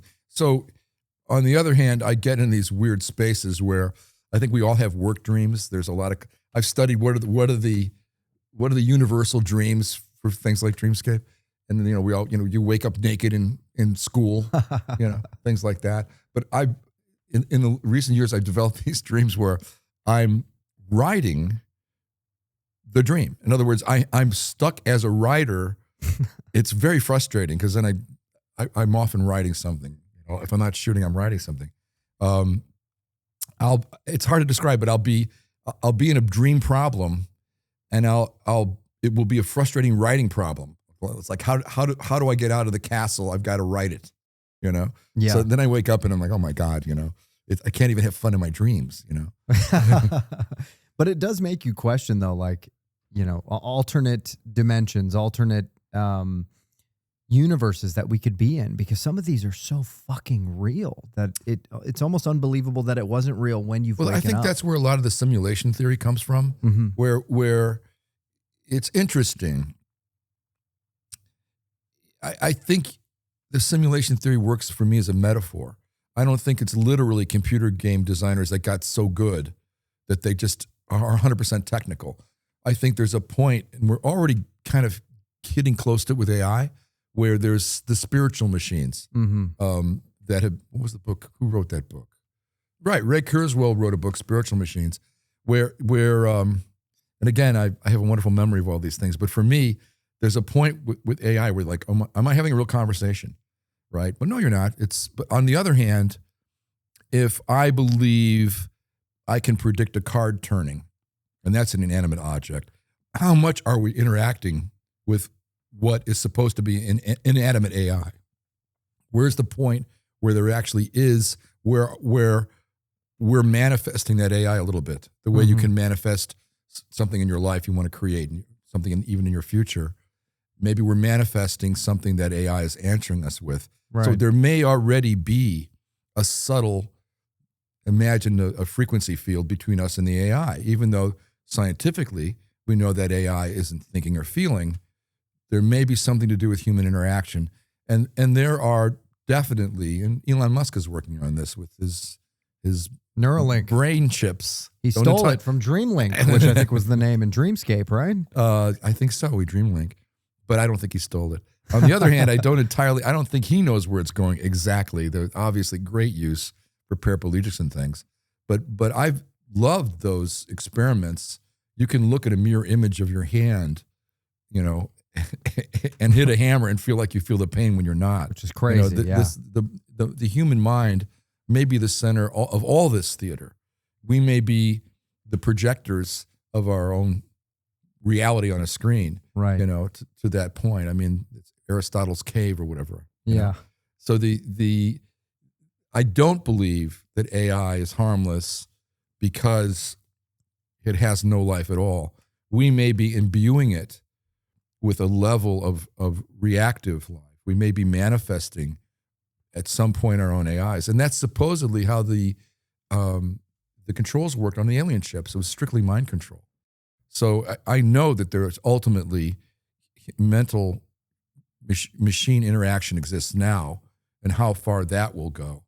So these are all great things for sci-fi movies, but I think I'm almost beyond my great sci-fi movie because I think we're all living it now. Right. I don't even know by the time you finish the sci-fi movie, things are moving so fast. I had a script we wrote only about 4 years ago about AI. And the guys involved said, hey, we want to do it as an AI movie now. And an AI created movie. And I read a script again. I thought, oh my God, most of this already happens. I'm going to have to make it fiction again. Yeah. It's almost becoming a documentary because the AI advances are so fast. And what's going to happen next is so interesting. Well, I actually wondered what your feelings were on AI because looking back at your career, you've always embraced the new, whether it was an actor. I jump in. Yeah. And even with crypto, although I don't do it that much personally, we funded Witchboard 100% with crypto. Yeah, right. And I don't know how many movies have done that, but a movie on this scale. But I think that's fascinating, but I don't trust it either. Yeah. I love all this tech. I don't trust any of it. But I'm dealing with that right now. A number of us are for sure. Well, when you look at CGI, you were an early adopter for that. Oh, I jumped in. And you still embrace it, Yeah. which is great to see because so many people discredit it. And I find that kind of bullshit because great CGI is great CGI, but you have embraced CGI from the beginning of your career and, going forward into all of this AI stuff. It's new technology. It's so much fun. Life is boring. Right. When there's something where I'm in a position to actually incorporate the technology in my work and it's reasonably safe, I was very excited about CGI and using it in comedy with Jim Carrey. I was 100% convinced. I was very optimistic about it. I saw no danger as long as I planned my shots and I worked with we learned things and created programs. The things, when I started The Mask, they could not do water or hair on a dog. So they said, you can't do that spinning pool at the end you want to do. We haven't done water yet. You can't do a dog. And I said, well, what do you mean I can't do a dog? How about if I have a really short haired dog? I go, you just put texture. They go, that could work. So now some of those programs, right away they were used in Twister, things like that after the original Twister, right after The Mask. So if you can be part of a developing technology like that and use it in your art, what's more thrilling? Right. Sky's the limit. And if you hit usually this is what happens in some form or the other. There'll be 3 things out of 4 that can be done, and 2 of them work way better than I ever thought. And there'll be one that's just really impossible, and you rewrite.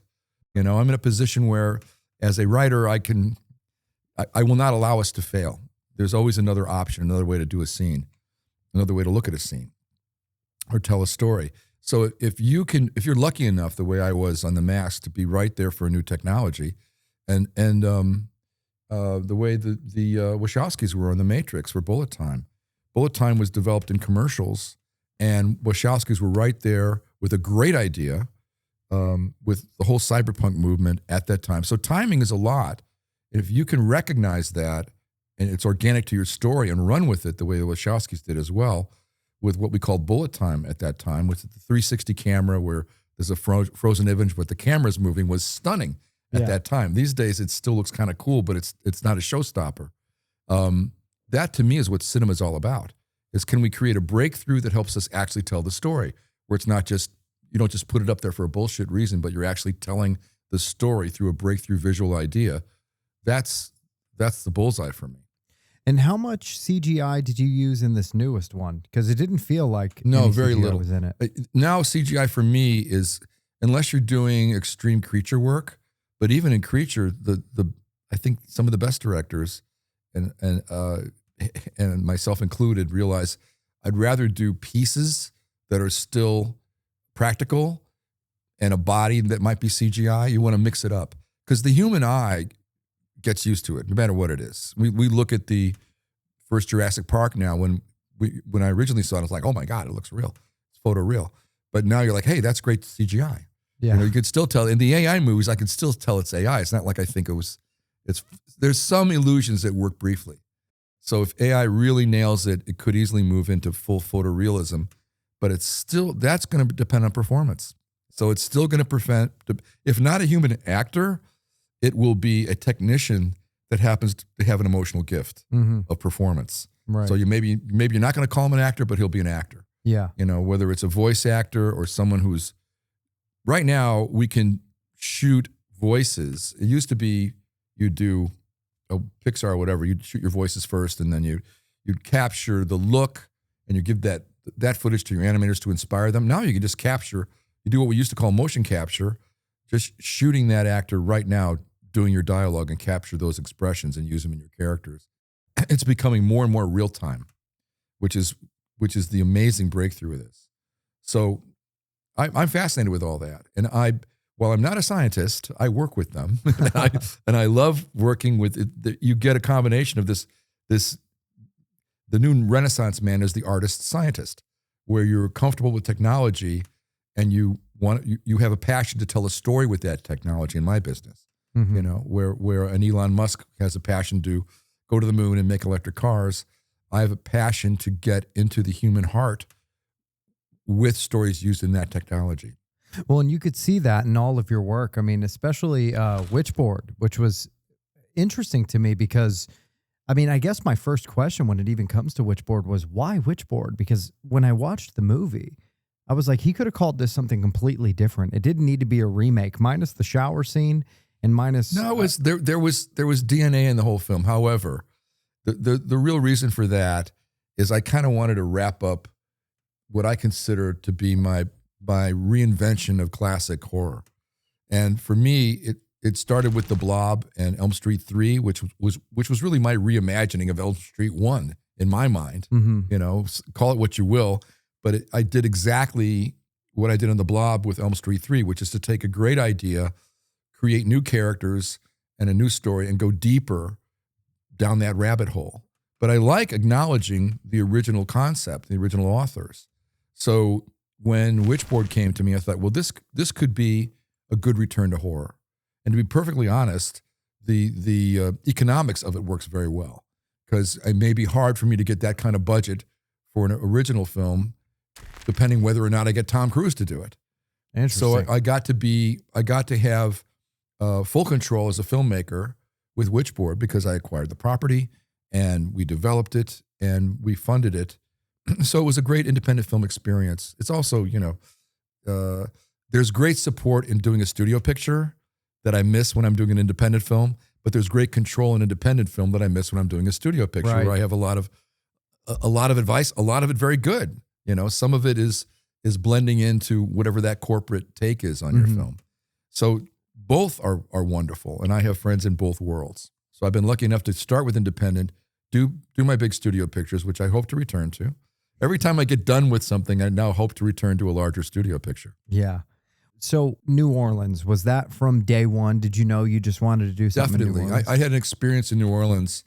One of my relatives was ill, and there was a specialist in New Orleans, and I was being kind of her guardian and caretaker while she did that. She wasn't incapacitated, but it's good to have an advocate when you're having a procedure in a hospital. So I stayed in New Orleans for a week. This was my younger sister, and she had a certain kind of procedure. And while I was in New Orleans, I was alone, and I love that. I'm wandering around bookstores. I started to look at, where do witches find their stuff? New Orleans has an incredible history between the French that migrated there, and with them the witchcraft and everything that came from France in those years, in the 1700s. And the music, which is always a big deal to me, which is the blues again, which goes back to the Mask. I was wandering around by myself in New Orleans, and the atmosphere just blew my mind. The colors, the music, the cuisine, and the witchcraft, and cats. There's cats wandering around Louisiana there. And I was so impressed with those days, which does happen to all of us when you happen to be traveling on your own. The whole sensorium is opened up more than it is when you're with others. That I never forgot that. Mm-hmm. So I thought, what about, I forget to mention pendulum boards, which I discovered when I first came to LA. I didn't know what they were, and they're ancient, and they were the predecessor to Ouija boards. And they actually, in my view, are more powerful, and they have a wider flexibility because people call upon spirits, but it's divination. So you cast spells, and it's an incredible art form. If you look up pendulum boards, be very careful when you do. But there are a variety from astrological to tarot related to very ancient symbols. I designed that board myself, so I made sure there's good spirits and there are no literal pentagrams. So they're mythological characters. There you go. Well, and I feel like is it still called a planchette? What you hold over the center of it? That is not that. There's a whole deal that goes with this.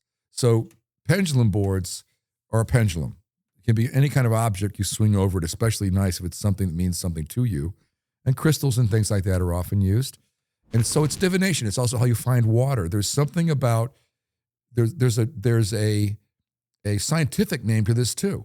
There are micro muscle movements when you hold a pendulum. Oh, idio. There's a scientific name for it. I wish I had it on the tip of my tongue. But there's a scientific explanation to why these work, which is unusual. It's your subconscious speaking through your own micromuscular movements, right? Yeah. I think you hit it there. Yeah. Oscillatory motion. Well, that describes the motion, but there's something else that describes the connection between your subconscious mind. So there are scientists that have pretended they know how it works. I don't know if they're right or not, right? Yeah. But the spiritual side is that you're getting help from the other side in your divination. Mm-hmm. My version is the human spirit, call it the human subconscious.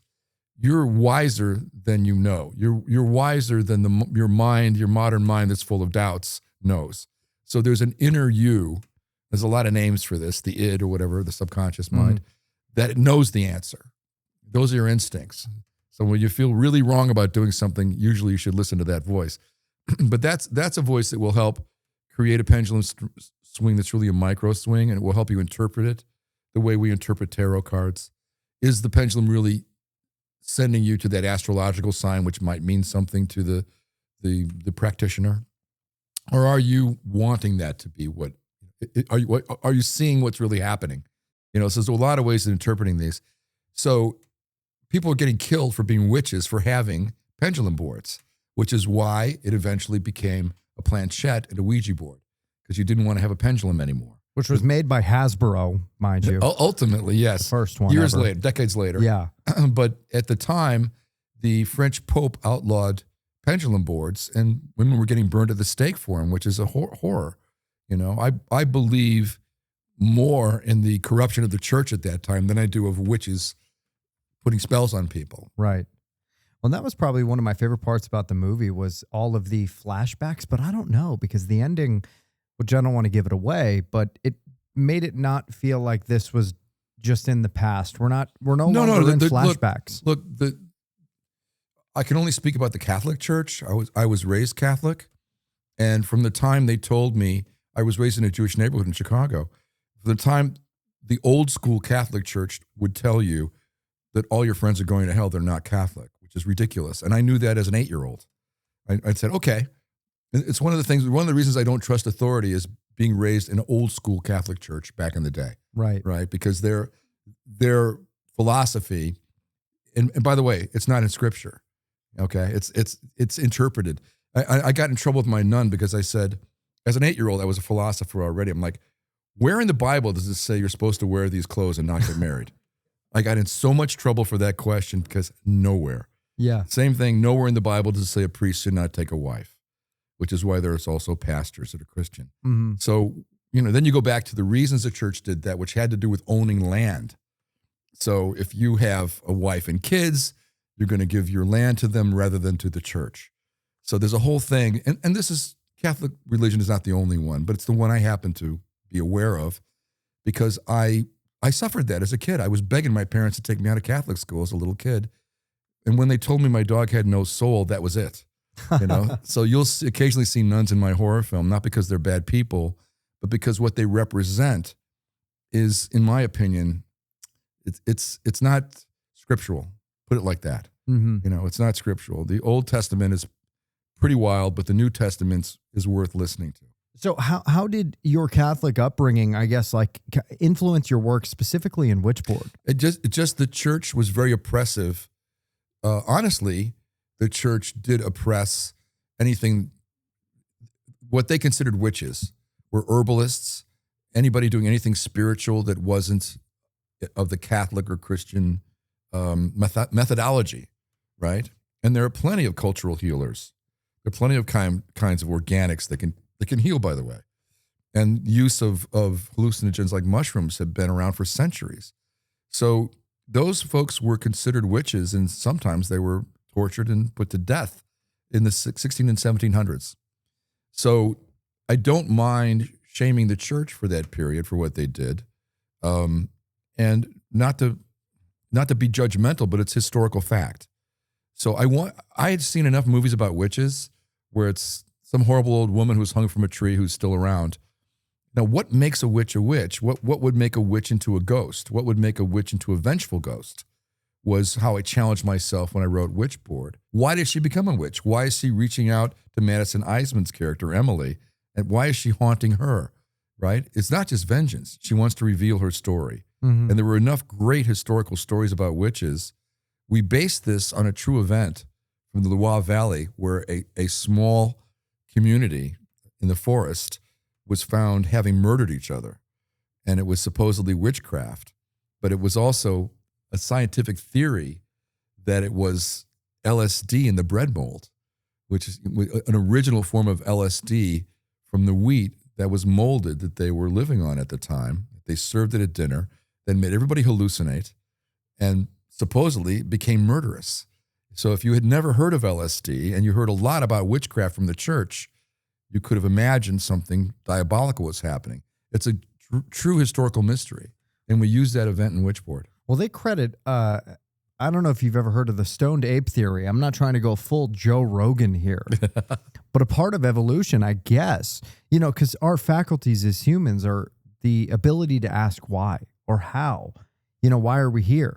And so there is a theory out there that primates were eating mushrooms and tripping their asses off. Yeah, well, I'm sure that's true. Well, look, it's a scientific fact I'm aware of that primates would take fruit and put it in a hollow log until it fermented and get trashed. So it's a primate kind of thing to want to get high. So that's true, and maybe we need that for relief of the savage life as a primate or whatever. Yeah. So I think that's possible. I think it's possible, and maybe those exist in nature just like 2001 used the obelisk. And by the way, there's an interpretation throughout the Bible of the burning bush and everything else that it may have been hallucinogenics.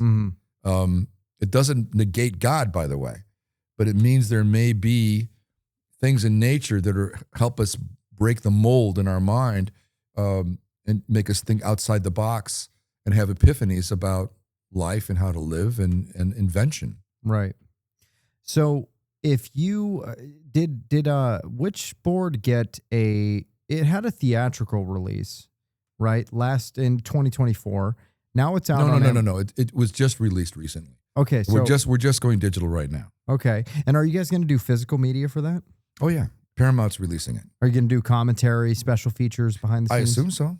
Yeah, that would be great. So. And so you guys have footage for all that, like behind the scenes? We got tons of behind the scenes. Yeah, I mean, really. My partners wanted a lot of behind the scenes, so there's always a camera looking over my shoulder. We'll see what we allow to have used. You know? Yeah. A lot of me petting the cat. The cat's Tatiana, and she's a bit of a diva. So we have a cat star in this show. Well, I love your love for animals. I mean, even in Eraser, it was alligators. There were a couple of real alligators in there, by the way. Really? Yeah, there were. But they were so dangerous, I really couldn't use them. There's one shot where I used them. They brought me a 14-foot alligator, and the crew that showed it to me were like, looked like Jurassic Park. They had plywood and chains and everything. I'm like, please let that alligator go. First of all, it looks like it's going to kill all of us. I'm not letting any of my actors around it. So we went with some mechanical pieces and mostly CGI alligators. Well, it was effective, and it was like a classic Chekhov's gun moment. I was definitely teasing alligators Yeah. from the beginning. It's one of those things. As a kid, I noticed a couple of things done in civilization that I couldn't believe because they seemed too dangerous. One was in aquariums, where obviously I know now that's very strong glass, but who knows, right? So I'm at aquariums seeing these dangerous aquatic beings, thinking, what keeps that from cracking open, right? Right. So in Eraser, I got to fulfill that fantasy, my childhood fantasy of a couple of bullets crashing through an alligator environment and them just pouring out into the public. And in Witchboard, I've always found it fascinating that at some really great funky steakhouses, they'll come and lay these gigantic knives in front of strangers at a table 5 feet from me. Yeah. I don't want the public armed like that. Right. To me, it's like, what stops that person from having a fit and starting to slice the place up? So in Witchboard, we take that to its farthest extent. Even mushrooms to the farthest extent. We apologize to the mushroom community because we use the most diabolical version of mushrooms, but they are seen growing out of a corpse. Yes. So don't pluck your mushrooms out of a human corpse. Fucking great looking corpse too, by the way. Thank you. It was that I was right down there on my hands and knees putting the last mushrooms onto that body. Well, the decomposition looked great too, because in the beginning of the film with no mushrooms, I don't want to spoil it for too many people, but we see the character get murdered basically. Yeah. And we revisit that corpse a few times for reasons within the story. But the last is quite beautiful because it's got the deadly mushrooms growing out of it that are witch desires. I would eat those mushrooms for sure. I would avoid those. Decomposition mushrooms. I wonder if they're like extra high in the psilocybin department. There's something fleshy about mushrooms. So if they happen to grow out of a human being, I wouldn't advise it. They are very meaty. True. Well, it was a fantastic movie, and I thought that it went in a completely different direction than I thought it was going to. And as I said earlier, you almost didn't even need to name it Witchboard. Like, it was so uniquely its own that well, thank you. It could have been a completely separate movie. Thank you. But I call it reimaginings, right? Because I'm like a chef, right? I'm trying to explode the cuisine, deconstruct it, and do something new out of it. But I respect the cuisine. Right. So in the case of The Blob, I'm calling it The Blob. That's maybe closer to the original, but honestly, it's not. Scene by scene, it's quite different. What I'm redoing is how they affected me. How did The Blob affect me? When I was a kid, I wasn't really frightened by it, but I was fascinated by it. Here the bad guy is jelly. How cool is that, right? So where can I take it now with the technology and my own storytelling? That was the fun of The Blob for me. On Elm Street 3, how can I take Wes Craven's genius idea and take it even more? I'm a big Salvador Dali fan since I was a child. And how can I take it into more of a surreal dream world? And what are those powers? And how can I show the fact that I believe we're empowered greater than evil, is particularly in bond with our friends, thus the concept of dream warriors, right? Yeah. Now in Witchboard, I'm taking how that original film played with us and made us feel. And Kevin Tenney, who did the original, really loved the film. So I think he recognized his DNA. Oh, interesting. So he went piece. and watched it? He was at our premiere. He had a little premiere. Wow.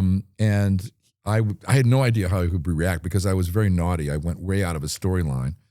But why do it? If there's no point in doing a literal remake to me. Some of them are valid. Some of them are valid. But I loved what John Carpenter did with The Thing, and what Cronenberg did with The Fly. And they were similar. I just realized, there's no movie cop. If I have the proper rights from the author, I can take it further, and the audiences will decide, if I cross some line or whatever. Well, but from there's the no fan's rules. perspective, you get more respect that way. The fact that it wasn't just a copy and paste. Yeah, kind they of don't. thing. They don't want the same thing. Yeah. They don't want the same thing. And honestly, it was a different era when Witchboard came out. It was lower budget. There were great things about it. Part of the great things was we took a love triangle and flipped it. Mhm. So in the original Witchboard, it was two guys in love with the same girl who was being obsessed. One of them's name was Brandon, by the way. Well, there you go. Yeah. The asshole. Oh, sorry. I'm sorry. It's been interpreted many ways, by the way, that love triangle. You should check it out. But I wanted to flip it so it's two girls who were involved with our lead guy, and I had fun with the sensuality that I felt was in the original. I like doing this kind of sensual game. I think witchcraft itself is sensual. So one of the compliments I've gotten about the film that it was surprisingly sensual. So that's the fun of. I think it's part of witchcraft to me. It's not just ugly old crones, Right. but it is the manifestation, it's manipulation of your emotion. I think that can be very sensual also. One of the best parts of the film was Jamie Campbell Bower. Oh, I yeah. thought he was fantastic. He was the first casting decision I made.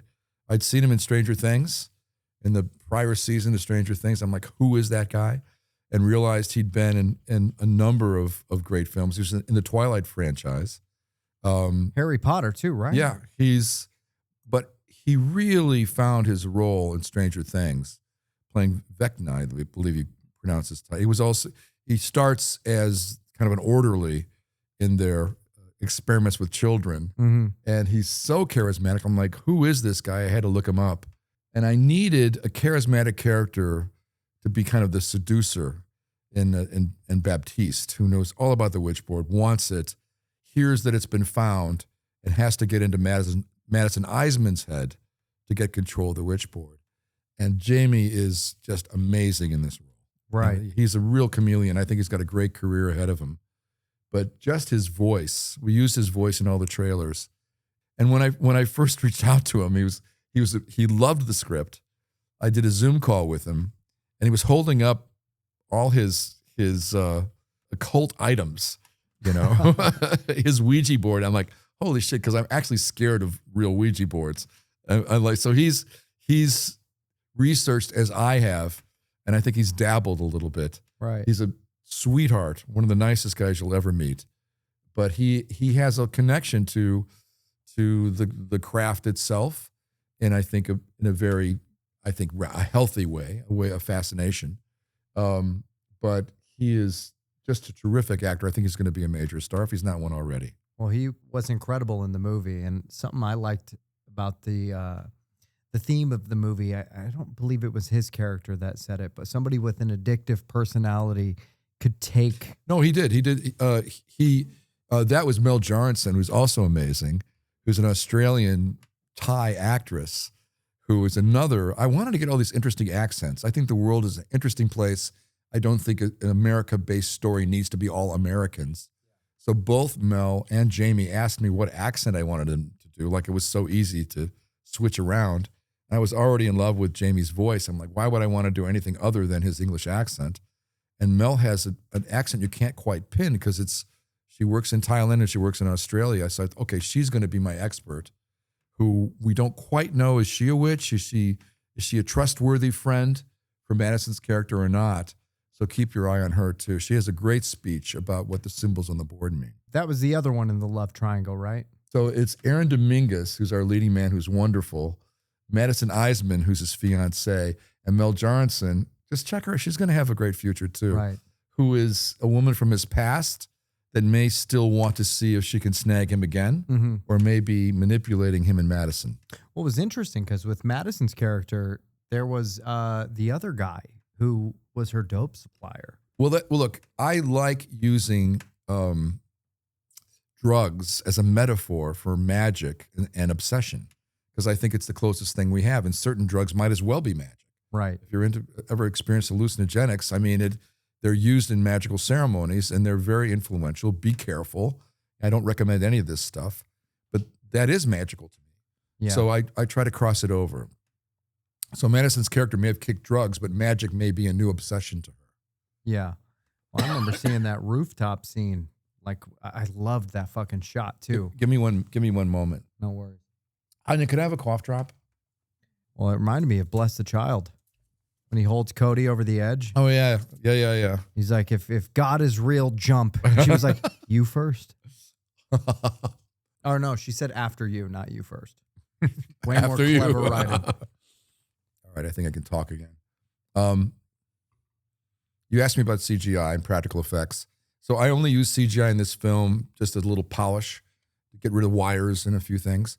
The best practical effect in Witchboard, we built her bedroom 8 feet in the air on stage. Had to be careful when you were really into it not to walk off the set. So we had, guardrails around the whole set. But the entire bedroom and bathroom was built up in the air so we could have puppeteers under the bed. So this is a little bit of a spoiler, but it's a shot I'm really proud of because sometimes they come out even better than you imagine. Mm-hmm. So there's a moment where she's really drawn into the Witchboard world by the board, and I wanted to do something you didn't expect. That was a metaphor for how you feel when your spirit is kidnapped. So that to me is a spiritual kidnapping. I had to have, I think it was 18 puppeteers, because you can't use 2 human hands because it gives away it's a human hand under the bed. Mm-hmm. I wanted to use all different left and right hands grabbing her body. So Madison Eisman is quite a brave actress, and she loves horror. So she was like, do another take, whatever you want. That's her blind. People, puppeteers under the bed are reaching up and grabbing her full force, full speed with makeup on their hands. And they have a little TV screen down there. It's the only thing they have to go by. But it worked so well. I think I did about 5 takes in total. In the last take of those hands going over her head, those were all performed different angles in one take. So that's real time. We used that effect in the trailer, so it's not a big spoiler. Let's pull that up. I'm very, very proud of that effect. Well, it was probably one of the best scenes in the movie, other than the shower scene, of course. I was challenged. That's one of the touchstones from the original. Yeah. And from Hitchcock. But And you took it 2 miles further because Yeah, you well- actually saw her skin bubbling. Yeah, we had to do it all. There it is. You're on it now. Okay, there you go. That's it. I don't know if you have to play it real time now or you cut it in later, but that's we'll the cut scene. it in. Wow. How'd you get the hands to look so creepy? Those are makeup effects, and I will admit that I made the wrists thinner with CGI, because even with the makeup effects, you could tell that it was still human beings, which bugged me. So we went back after this. So it's all practical. Then I went back and literally made the wrists skinnier. The hands are the same, but I made the arms and wrists Right. skinnier. So that's how CGI is the best use of CGI to me. That's real. That's like a stunt. That's real practical action. It's literally a stunt, because I could hurt Madison if it was done wrong. Right. But the fun of that scene was, I just love doing crazy practical effects real time on set, and the challenge of the puppeteers. I got that many professional puppeteers only exist in Montreal. Well, and because there's a lot of little- street performers there. And there's a little Nightmare 3 too, because when she wakes up in the woods and it Yep. goes out, Yeah, and yeah, she's yeah. in a completely different location. Yeah. That's like, No, that was Shortcut. one of my earliest effective shots, was that pullback. So maybe Mm-hmm. I'm using things I've done before and then blowing them up. Now this is the other one that is so effective. So the shower scene was famous from the original. How can I make sure I top it? Right. So here's Madison in the shower and trusting us very much because these are real sets. Now she is standing. Am I giving too much away? I think it's interesting. She's standing No. on what's essentially the same thing a clown in a dump tank has. I built a small trap door, basically, a small hinged trap. She can stand on it. Then we pull the trap, and she's dumped into a tank. Oh, so she really was dumped into a tank. Wow. So that was. And we had a couple of our stunt performers with oxygen tanks and makeup effects on their hands, waiting for her to dump in. This was not as much real time. I had to do it in cuts. Is that blood? Who knows what it is? I find the most terrifying thing is when plumbing overflows. We don't know what it is. It's definitely dirty water, and it's an evil force in this film. Wow. So how deep does it go, and what's beneath it? Right. Is what interests me. Yeah. So what we had here is a kind of a very special dump tank, and those are performers in the tank, literally pulling her really down into a tank. And I love that because, I mean, even when you think about the original, all that happened was the water turned hot. She grabbed the towel and broke There's the no door. point in doing it if we don't blow it up. Exactly. So how far can I go? How far can my imagination take us? And then how can we design practical effects to match that? Right. Yeah, I almost got sucked into it. He was playing it. I was like, I'm just Well, gonna and keep watching the our scene. wonderful witch Antonia de Spa is actually beautiful. The fun for me is taking the witch as corrupted beauty. Mhm. She was beautiful in the day until they called her a witch. She finally says, after they stone her, which these are things that happened historically. Well, there's this scene that just felt like a total, I don't want to say perversion of the cross, but you've got this man who's wearing the cross, and when he finds the witch, he starts flogging her, cutting her face. All right, so up. look, this is not as intense as the true stories, of the witch trials. And what happened in Spain, what happened in France, and what happened in America was unbelievably corrupt. And usually because an outcast was treated as a witch. So amongst that might have been real women trying to cast spells or men trying to act like warlocks. But I'm sure the vast majority were women that happened to have lost their husbands and been single women in a society that couldn't handle that.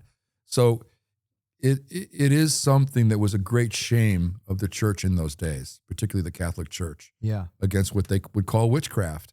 And you look, it was the original cancel culture. It's like, you're a witch, right? You're a witch, and taking it to the extreme. They're more Burn than 'em. destroy their lives, but to destroy their bodies until they would admit they're a witch, Right. which is the unbelievable human suffering. So I didn't mind calling the church out because I think there's different versions. It's not the Catholic Church, but we do ourselves in different societies saying, you're a witch, you're the other, Yeah. you're not of me. And if I destroy you, I can destroy evil, and I show myself as good. Yeah. And this is one of the worst traits of humans. Well, the test, it was a test. I mean, even in the Salem witch trials, they would set people on fire. And, hey, if you died, you were a witch. Or, sorry, you were not a witch.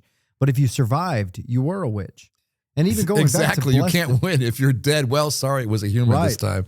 That was the Dung King as well. Now, it was the same with Slaughter of the Innocents and Bless the Child, where they had to pass them through this test. And that's where you see the first death of that.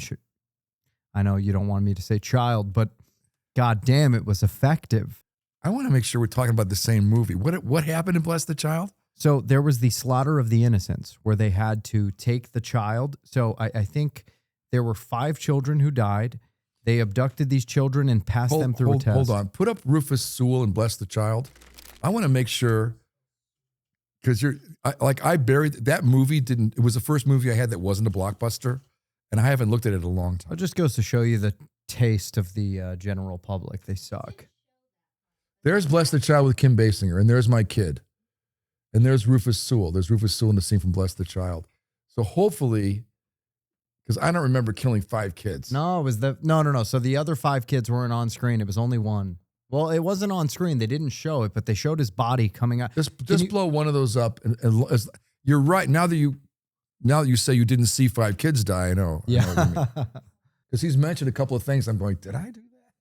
It was I fucking haven't seen Bless- amazing. No, they pulled the kid out of the lake. This I totally remember. I had a lot of fun with her knitting needle. Oh, there's Danya. Fucking Jesus. All right, so look, we're talking about the same movie, but Well- I have to tell you, you don't know what was happening to me in my life at that time. So I love that you love that movie.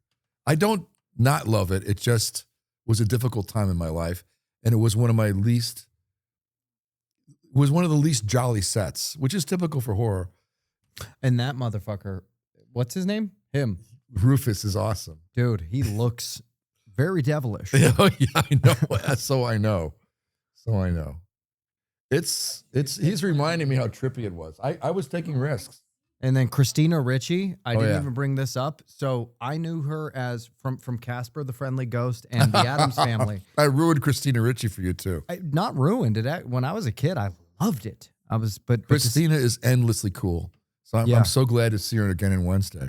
yeah. And then when she gets beheaded, There are things in your young mind that I didn't exactly film, Yeah. but I alluded to. Yeah. So as you're describing my own movie to me, I'm like, wow, did I do that? okay, so they're at the diner. She's explaining what's going on.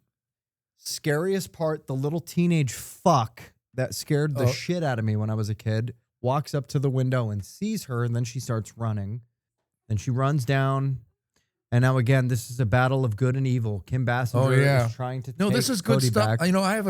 I have a thing in my head about this film because I was fighting Paramount to do it. This was the coldest set, and I've worked in the snow. This is underground in Vancouver. You're correct. In Toronto. Wait, that was in Toronto? Yeah, I'm underground in Toronto, and this is under the regular subway. I thought that was fucking New York the whole time. No, You guys that did was an the amazing plan. It was job. supposed to look like it. Thank you. And by the way, 99% of Witchboard is Montreal. We dressed streets in Montreal like New Orleans. Are you fucking kidding No, me? that's what we did. Dude, We did. you guys did an amazing job. Oh yeah. Okay, and then Kim wakes up, demons flying. Felt it when I was a kid. I was like, oh, literally, yeah, Jesus. right. And this That's is pretty good. early Chuck Russell CGI Yeah. embracement. The rats that turn into a devil, I like that a lot.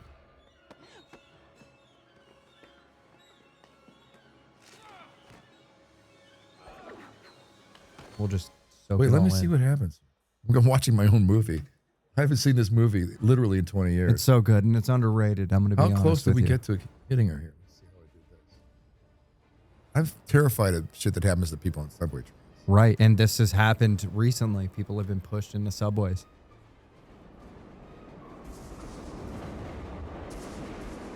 Literally. Not bad, not bad. Fake, but not. No, I didn't see fake. Where's the head? Yep, right here. Oh, good. That thing Nice. literally rolls in Yeah, between her yeah. legs. Yeah. Can you see what we're seeing? Good. That wasn't bad. I'm going to give you the DVD. You guys can take it home.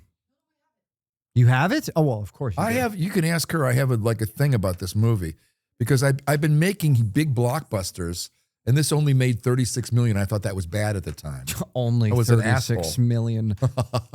Yeah, I'm over here fighting for $1 million. This guy got 36 of them on Bless the Child.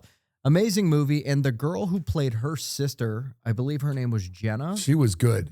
Dude, She was a real neurotic. she played in this movie called May. Came out in 2002, so 2 years after this film. Kind of like a female version of a Frankenstein story. Oh, nice. Incredible movie. If you haven't seen May, go watch it. I right wished there. her well. Incredible. Angela Bettis is her name. Correct. Yep. She played her She drug was addict really sister. spooky in a good way. Well, and you know, the screenplay was so dark. I don't want to say it was all you, because I know that a lot of this stuff is extremely dark, but she conceived and had Cody while she was on heroin.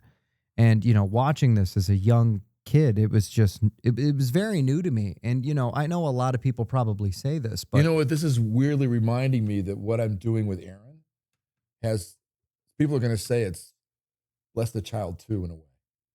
oh man, I need to hear about that. Aaron, who? We'll tell you about that one. That one's literally, these,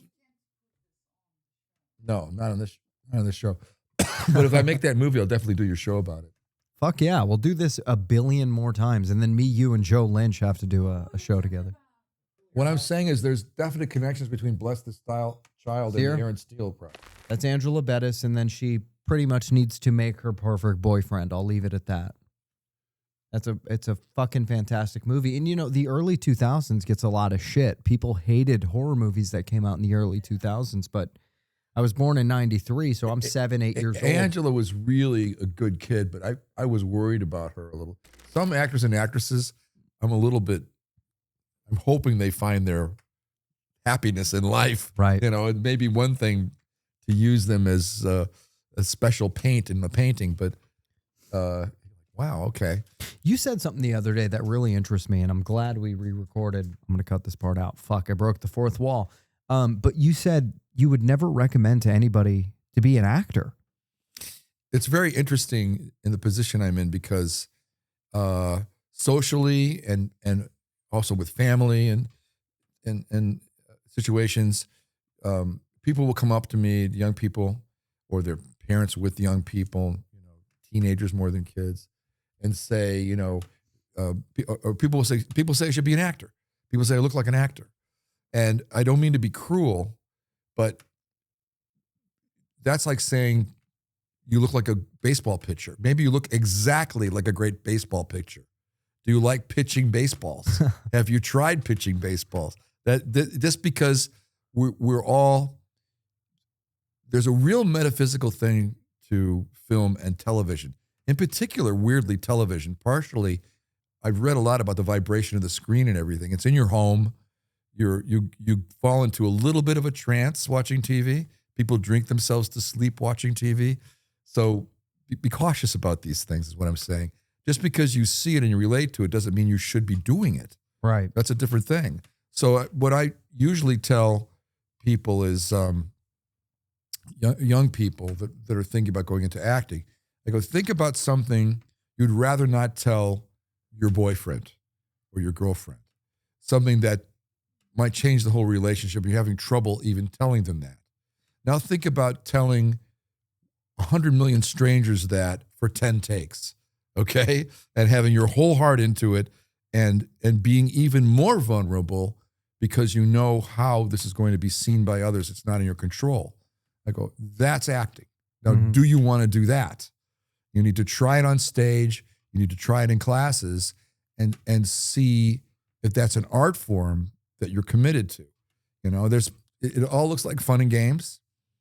It kind of is, but if you're only doing fun and game style acting, you're going to have a brief career. So are you going to break your heart doing it?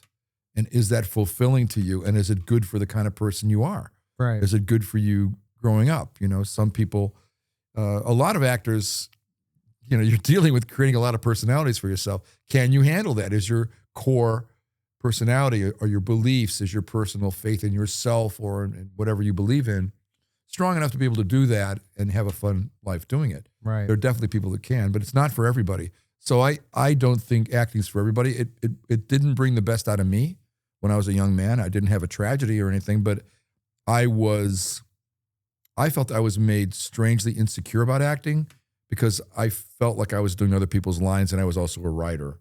So I don't know if that was my ego or whatever it was, but I felt like a puppet. Was it a little bit of a control thing too, though? Because when you're the actor, you're the dancing monkey. You have to do whatever is already on the page. I've heard that, and I think that's harsh. Hopefully, the problem, I didn't continue with acting for a couple of reasons, but if you don't get roles and you have to take a role you don't want, yes. But the truth is, if you're strong, you have control to say no. And it's not a perfect world, though. Are you going to find another part if you're an out-of-work actor? That's the game. That's the problem. Or will you start filming yourself in short films? Will you find another path? Will you become, I think a great example is Mel Gibson, who was terrific in the very, very young, in the early Mad Max films, and became a great filmmaker and became an actor who was putting his whole heart at great pain and vulnerability in films like Braveheart, where you can see it had to be painful. Mm-hmm. What he was doing physically painful and emotionally painful. So are you that kind of person where that is a goal of yours to reveal that part of you? Will you take satisfaction? Will you grow stronger from doing that? Or will that be hard on you? So it's an art form that's not for everybody. So are you saying, I want fame and I want fortune and I don't want to work hard. Is that what you mean when you say you want to act? You want to be Paris Hilton? You want to mean no offense to Paris. I don't know Paris. We love Paris. She's a queen. I'm sure, but I mean, do you want to be there? There's a whole strata of performers now, call them what you want to, that are famous for being famous, and that's an art form, and that costs also. I promise you, it costs, because I've been around folks like that, and they have to look at Heath Ledger. Well, Heath, I don't know Heath, but I sure admire him. But Heath strikes me as somebody who went too far and it meant too much to him. God bless him, right? So that's exactly what I'm kind of warning about. You can have a brief and more surface career, and I know a couple of people that are very famous. No offense to television's better than features. We're in a golden age of streaming movies. Amazing work being done with bigger budgets than independent films. But we're in an era where there's different kinds of acting you can do, but I still think, because I respect the craft, I still think you shouldn't act unless you're willing to go there, and I don't think you should act as a victim. I don't think you should enter, because the casting process is very, I won't say corrupt. I guess some of it is corrupt, but it's a little bit random. So you have to create your own venue. And now we have our cell phones. Now we have ways to do short films. You can feature yourself. So I do think you can be the master of your fate as an actor more now than before if you're willing to go out and create things, if you love acting that much. Right. What I did was I discovered I loved writing one-act plays and directing them more. And so for me, I didn't have to really, I tried method acting. I went that far, and I realized I had more to, I came to LA, I would either act or not act. I could have gone either way. So that's what you went to LA for, was to act? No, I really did come out to be a filmmaker, but my buddy from Chicago was a guy named Dave Hasselhoff, and he was trying to get me to go to auditions with him, right? And I had acted more than he had at that point in our careers. He was bussing tables when I was sweeping stages. So, I mean, that happens. You make your friends, and it's fun to see the ones that rise up and do so well, and David did great. Yeah. And is still out there singing in Germany or whatever he's doing today. Yeah. SpongeBob movie. Yeah. I think he's got his full-scale statue of himself from the SpongeBob movie in his garage. So I loved it. David's a sweetheart and been through a lot, folks. Been through a lot and came out looking good. Yeah. So all I'm saying was, when people ask me about acting, it's a tremendously thrilling art form. Are you saying you want to act because you look like an actor, or someone in your family wants you to act, or thinks you look as pretty as someone else? Cameron Diaz was not the prettiest girl at all that we could find for The Mask. That maybe Really? that sounds crazy. Maybe that sounds crazy right now. It wasn't a beauty contest. Cameron Diaz was this wild sounds wrong, but she did have kind of a wild background. She's admitted now she was a drug mule briefly. She was living with a rock drummer in Japan when I was Tim Allen, though. Well, I know I'm not judging anybody. I'm just saying Cameron was a ballsy young girl. I'd never met. She was very brave, very funny in person, very entertaining in person, always has been, and had incredible comic timing. And Jim Carrey was better in the readings with Cameron by far, 1,000% better, as Stanley Ipkiss, when I made him read scenes with Cameron, asked him to read scenes with Cameron Diaz, which he was very happy to do. And she had to come back for 8 callbacks because she'd never acted before. And I had to make sure it wasn't just a good personality and a great look, but that she could continue to create that in the scenes in a structure she hadn't learned before, the craft of acting, and she could. Right. She grew each time we worked. Then I shot every scene in the movie, showed it to the studio. I said, this is crazy. She's never acted before. So I showed them every scene. I go, what's the risk? Jim is better. There is such a thing as chemistry. So I had to fight hard for her, and she knows I did. Right. And she worked hard for the scene and for the movie. We all had fun. We had more fun shooting it than the auditions. It was too much stress getting her the job. Yeah. Well, I remember the special features and watching it and how you guys found her too. It was like last minute. Yeah, it was. I picked up an 8x10 and said, why not this girl? Someone like this, right? Yeah. And they said she never acted before. So she wasn't being taken seriously. She was in Paris at the time, right? She was all over the place as a model. And she didn't think I was serious. But I needed somebody that new for that movie. That movie was so original. I was fighting the studio on taking a known actress that wasn't a star. And I just wanted somebody brand new. Right. Anna Nicole Smith I met with her once. I didn't read her. I didn't need to read her. I never had her meet Jim Carrey. My process would have required her to read with Jim and to see what that chemistry was about. So Anna Nicole Smith almost played Tina Carlisle. She did not almost. A lot of people have said that. God bless her. I was asked to meet her by the producers. I was happy to meet her. So she was a candidate, you know. But I never took her to that point. Right. And she was not that serious about the role. So her desire to do the role and my desire, she'd already done Naked Gun or whatever it was. Mm-hmm. So she had already she didn't fit what I was looking for, which was when I was looking at scenes where Marilyn Monroe was new. What were the first shots that established these women as divas of their time? Right. So my first shot of Cameron coming in from Out of the Rain was very carefully crafted. We didn't have digital, so I had to pull film speed, which is not that easy. And you've done a lot. As she walks in, we pull it into slow-mo, which at that time was technically tricky. Yeah. But we staged it very carefully. It still is technically tricky. I can shoot a super high-speed slow-mo digital and turn the first half into normal 24 frames and control it completely now. Right. So, yeah, you have to be willful to do it, but when it was nothing but a mechanical film thing, it was tricky. And John Leonetti, who was my DP, did a fantastic job. Did he work with you again, John Leonetti? Yeah, we did Scorpion King together. Oh, yeah, Scorpion King. And then you worked with the guy in The Blob also did... Mark Irwin. What did he do? Who did The Fly originally. Yeah, but he did something else with you. Well, he did Jungly. I took him to Thailand and India, and we did a film in the Hindi language, right, which was a unique experience. We were canoeing up, like powerboat canoes they have on the river Kwai, that's in Thailand. And we were all over India. I was asked by some Bollywood producers, cold called me, and said they wanted me to use my action style in a Hindi movie, but it was against poaching ivory from elephants. I thought, well, it sounds like that's a good cause. And they explained to me this was something that was for their part of the world, that there were apparently some people that didn't understand they kill elephants for the ivory.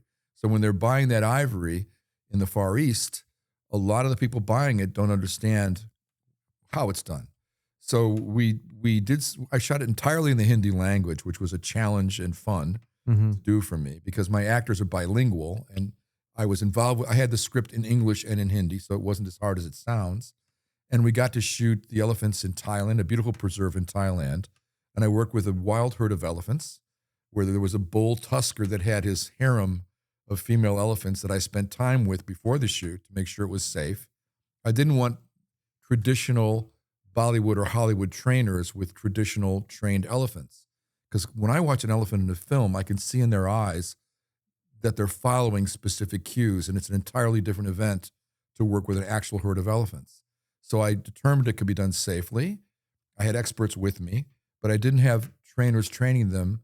They were with the mahouts that had been raised with their whole lives in northern Thailand.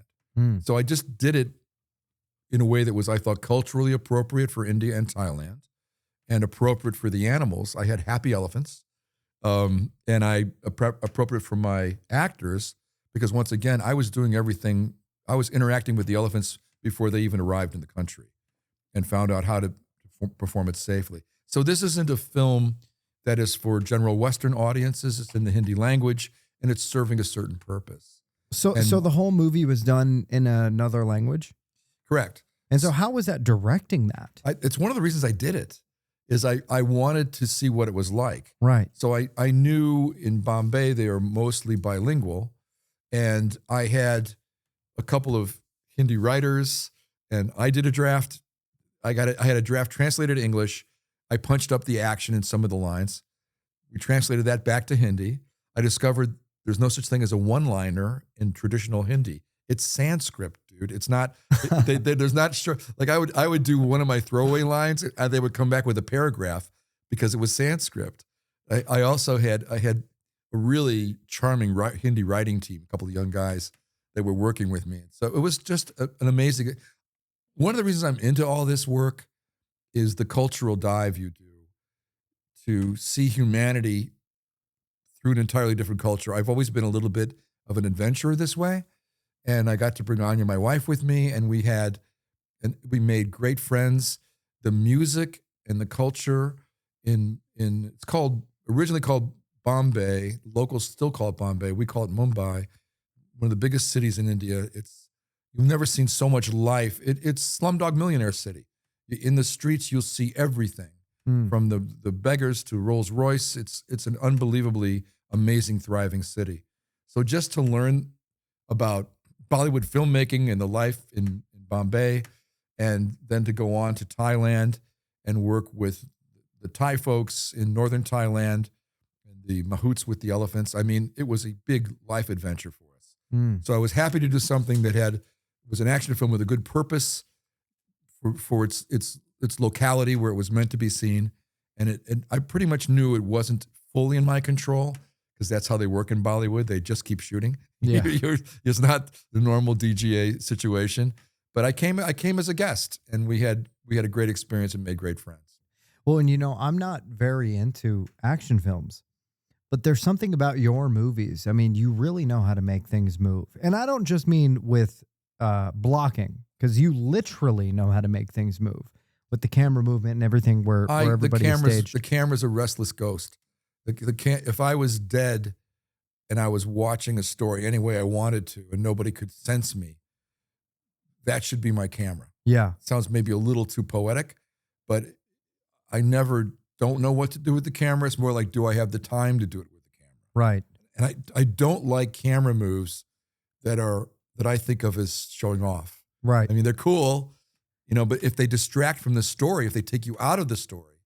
So how can I be a ghost floating along? Sounds stupid maybe. I'm a curious ghost. I want to know these characters intimately. They can't sense my presence. How can I watch what's happening to them I'm a restless ghost. I'm not going to hold still if I don't have to. Right. Well, and you've worked with some of the fucking best cinematographers in the game. I know with I Am Wrath, I believe. Was it with the Andres, cinematographer of Pulp Fiction? Right. What the fuck? Yeah, he's a wonderful Polish cinematographer. That is amazing. And then, to think that the next film after that, Paradise City with Butch Coolidge and Vincent Vega. Of course. Yeah, no, I know. I got a little, some kind of Quentin Tarantino adjacent thread with the people he's worked with. And I know Quentin and admire him very much. And Adam Greenberg, who worked with Jim Cameron and had felt that he'd had enough of Jim. And I know Jim Cameron from my Roger Corman days and loved Jim and root for him and the epic effect he's had on cinema. Mm-hmm. But Adam Greenberg, who was one of the great cinematographers, did Eraser with me. And we did big action sets that he really enjoyed doing. Some DPs are a little scared of some of the things we stage. They're big, when it's a big studio show like that. Adam just relished it. Well, what's crazy about Eraser is when you think about like that airplane scene, when he was hanging out of the airplane, it's indistinguishable from actually hanging out of an airplane. Well, that was early CGI still. It was all practical. And if I ever have to teach a class about blocking an action scene, I like when we write things we don't know exactly how to do. So at that time, I'd not seen anything like that. It's what I call the hero's promise, right? Schwarzenegger looks at Jimmy. He's tied up in an airplane. He's actually even been drugged, I believe. And he said, I'm going to kill you. And they all laugh at him. And it was an equivalent of a 747. And we were at the largest stage in Warner Brothers. We had an airplane shell for the hull of the plane. And we shot an escape from an airplane. He goes through the engine. And it was a combination of primarily practical effects. Arnold in the action, only he does best. All right, here. And here you got Jimmy Caan giving a great level of performance to the whole scene. And a number of techniques, including green screen. But when he's hanging out this window. Arnold's about to jump, and this was high technology at the time. This was. It looks like he's actually being pulled by air. Well, because we hung the whole fucking thing sideways. Okay, so that is a portion of the hull of a real airplane and a CGI extension. When he lets go, it's real gravity. It's what we call a descender rig that was brand new that year. We weren't even 100% sure it was okay for an actor to use. What a descender does is it drops you almost at real. There he is on the descender rig. He drops in that shot at the real descent speed, but the braking system doesn't kill you. Right. Okay, that's what a descender rig is. Now you're looking at a real diving team. So you're cutting here between what I did with Arnold on a green screen stage. You can kind of tell, but that is real right there. That gentleman is really catching that parachute. He's a doubling Arnold. When this silk goes over his head, that was unplanned. That's Arnold again. There's a double again. Keep your eyes on the double. I believe. I'm not sure if we're past there was a loose silk going over the diver's head. Oh yeah, it's coming up. All right. So look, when we were developing this scene, I thought, I don't just want an escape out of an airplane. It's an Arnold film. So what's worse? What's worse is Jimmy Caan saying, turn this plane around and take the guy out in midair. Yeah. And Arnold, being Arnold, has a big old gun. I forget, an American Eagle. I forget the name of the gun. It was a fucking giant pistol. It's the biggest handgun that's real. And Desert Eagle. Desert Eagle, thank you. And Arnold starts taking out, which could really happen. I mean, if you're there and an airplane's coming right at you, so it's completely over the top, yet the elements are somewhat realistic. And here Arnold, is only Arnold can do, says he's not giving up. There's a shot coming up that's worth mentioning, where our parachuter gets wrapped up in our real parachute team got wrapped up in the parachute. It was rigged with an extra chute that was meant to wrap around him, but the air velocity was so intense it scared the hell out of the diver, but he did get out of it fine. Thank God. Arnold versus plane. All right, here it is. Watch this guy getting untangled midair. This gentleman right here, that's a set piece chute. He's got a real chute on underneath it, but the velocity was so fast he actually had more trouble getting out of it than he meant to. And then there we go. Probably made for good tape. Yeah. Now it's quite good. I mean, this movie held up, even the one-liners. And there's a very similar one-liner in a Mission Impossible, one of the latest Mission Impossible, where Tom Cruise crashes. I believe I have to check this out. They use the exact same line, "Welcome to Earth." I believe. Yeah. I like, "You have been erased." Where did they go? They caught the train. That was a bad. Arnold had a bad habit of asking me to do the one-lines. He would say it again, "Your luggage." You know? Oh, yeah, that was after the alligator kill. Yeah, that's right. Your luggage. But the reason I like talking about that scene, it is a great example of writing, free writing. What would I like to see in a film? I have no idea what's possible here. It may be over budget. It may not be practical. It may not be safe. But we storyboarded everything. And then you break it down, you look at those storyboards. This shot could be practical. This shot has to be a parachuting double. This shot could be the actor on a rig on a green screen stage. And what are the elements I need for it? I need background plates that are moving correctly. There was digital here, but it wasn't perfected. Tons of wind, too? How did you guys accomplish that? A lot of wind. And then when I looked at it all, it didn't look realistic. And I realized I need to devolve the camera. A camera can't be on the side of if a real camera was mounted on the side of the plane to where you could see Arnold dropping away, it would have to be shaking like hell. Wow. So we went back and shook all those. I go, the work is good. It's seamless with the practical elements in the CGI and the green screen elements. But why does it look like bullshit? Because it's not stressed. Literally, we have to, if I mounted a camera on the side of the plane, I would have had a hard time keeping it in the wind. So beyond the wind on the actors, we needed to shake the camera optically. Right. Afterwards, which we did. Well, Chuck, I appreciate you guys coming out to Vegas and joining us in the crypt. How much fun to be out here and seeing your world. Well, it's amazing to dive into your world. I mean, I've been into nothing but Chuck Russell movies over the last month, and it's incredible what you've done. You have a legendary career, man. Thank you. Everybody's favorite sequel. In fact, I was talking to my buddy Jason today, who owns the escape room we're going to, and I would go, "What's your favorite Nightmare on Elm Street?" Didn't give him any preface, didn't tell him anything. He goes, "I think Dream Warriors." Well, interestingly enough. And so, you've made amazing movies, man. You remade The Blob, which is seemingly the most pointless horror movie of all time, but you've made it into the most effective horror remake of all time. And now Witchboard. This is meant to be a wild ride. I want it to be fun. I get easily bored myself, even at the screenplay phase. I was like, okay, let's break the mold. Where can we go next that's unexpected? Right. And the we didn't talk about, but the sequence where she switches bodies with the witch is one of the favorite things I've ever shot. Very fun ride. And, you know, you'll never look at a meat slicer the same. So thank you so much, Chuck. I really appreciate you coming into the script today, my friend. Really great experience. Thank you so much. I really appreciate that. Ladies and gentlemen, we'll give you the signature. Peace. Peace and out.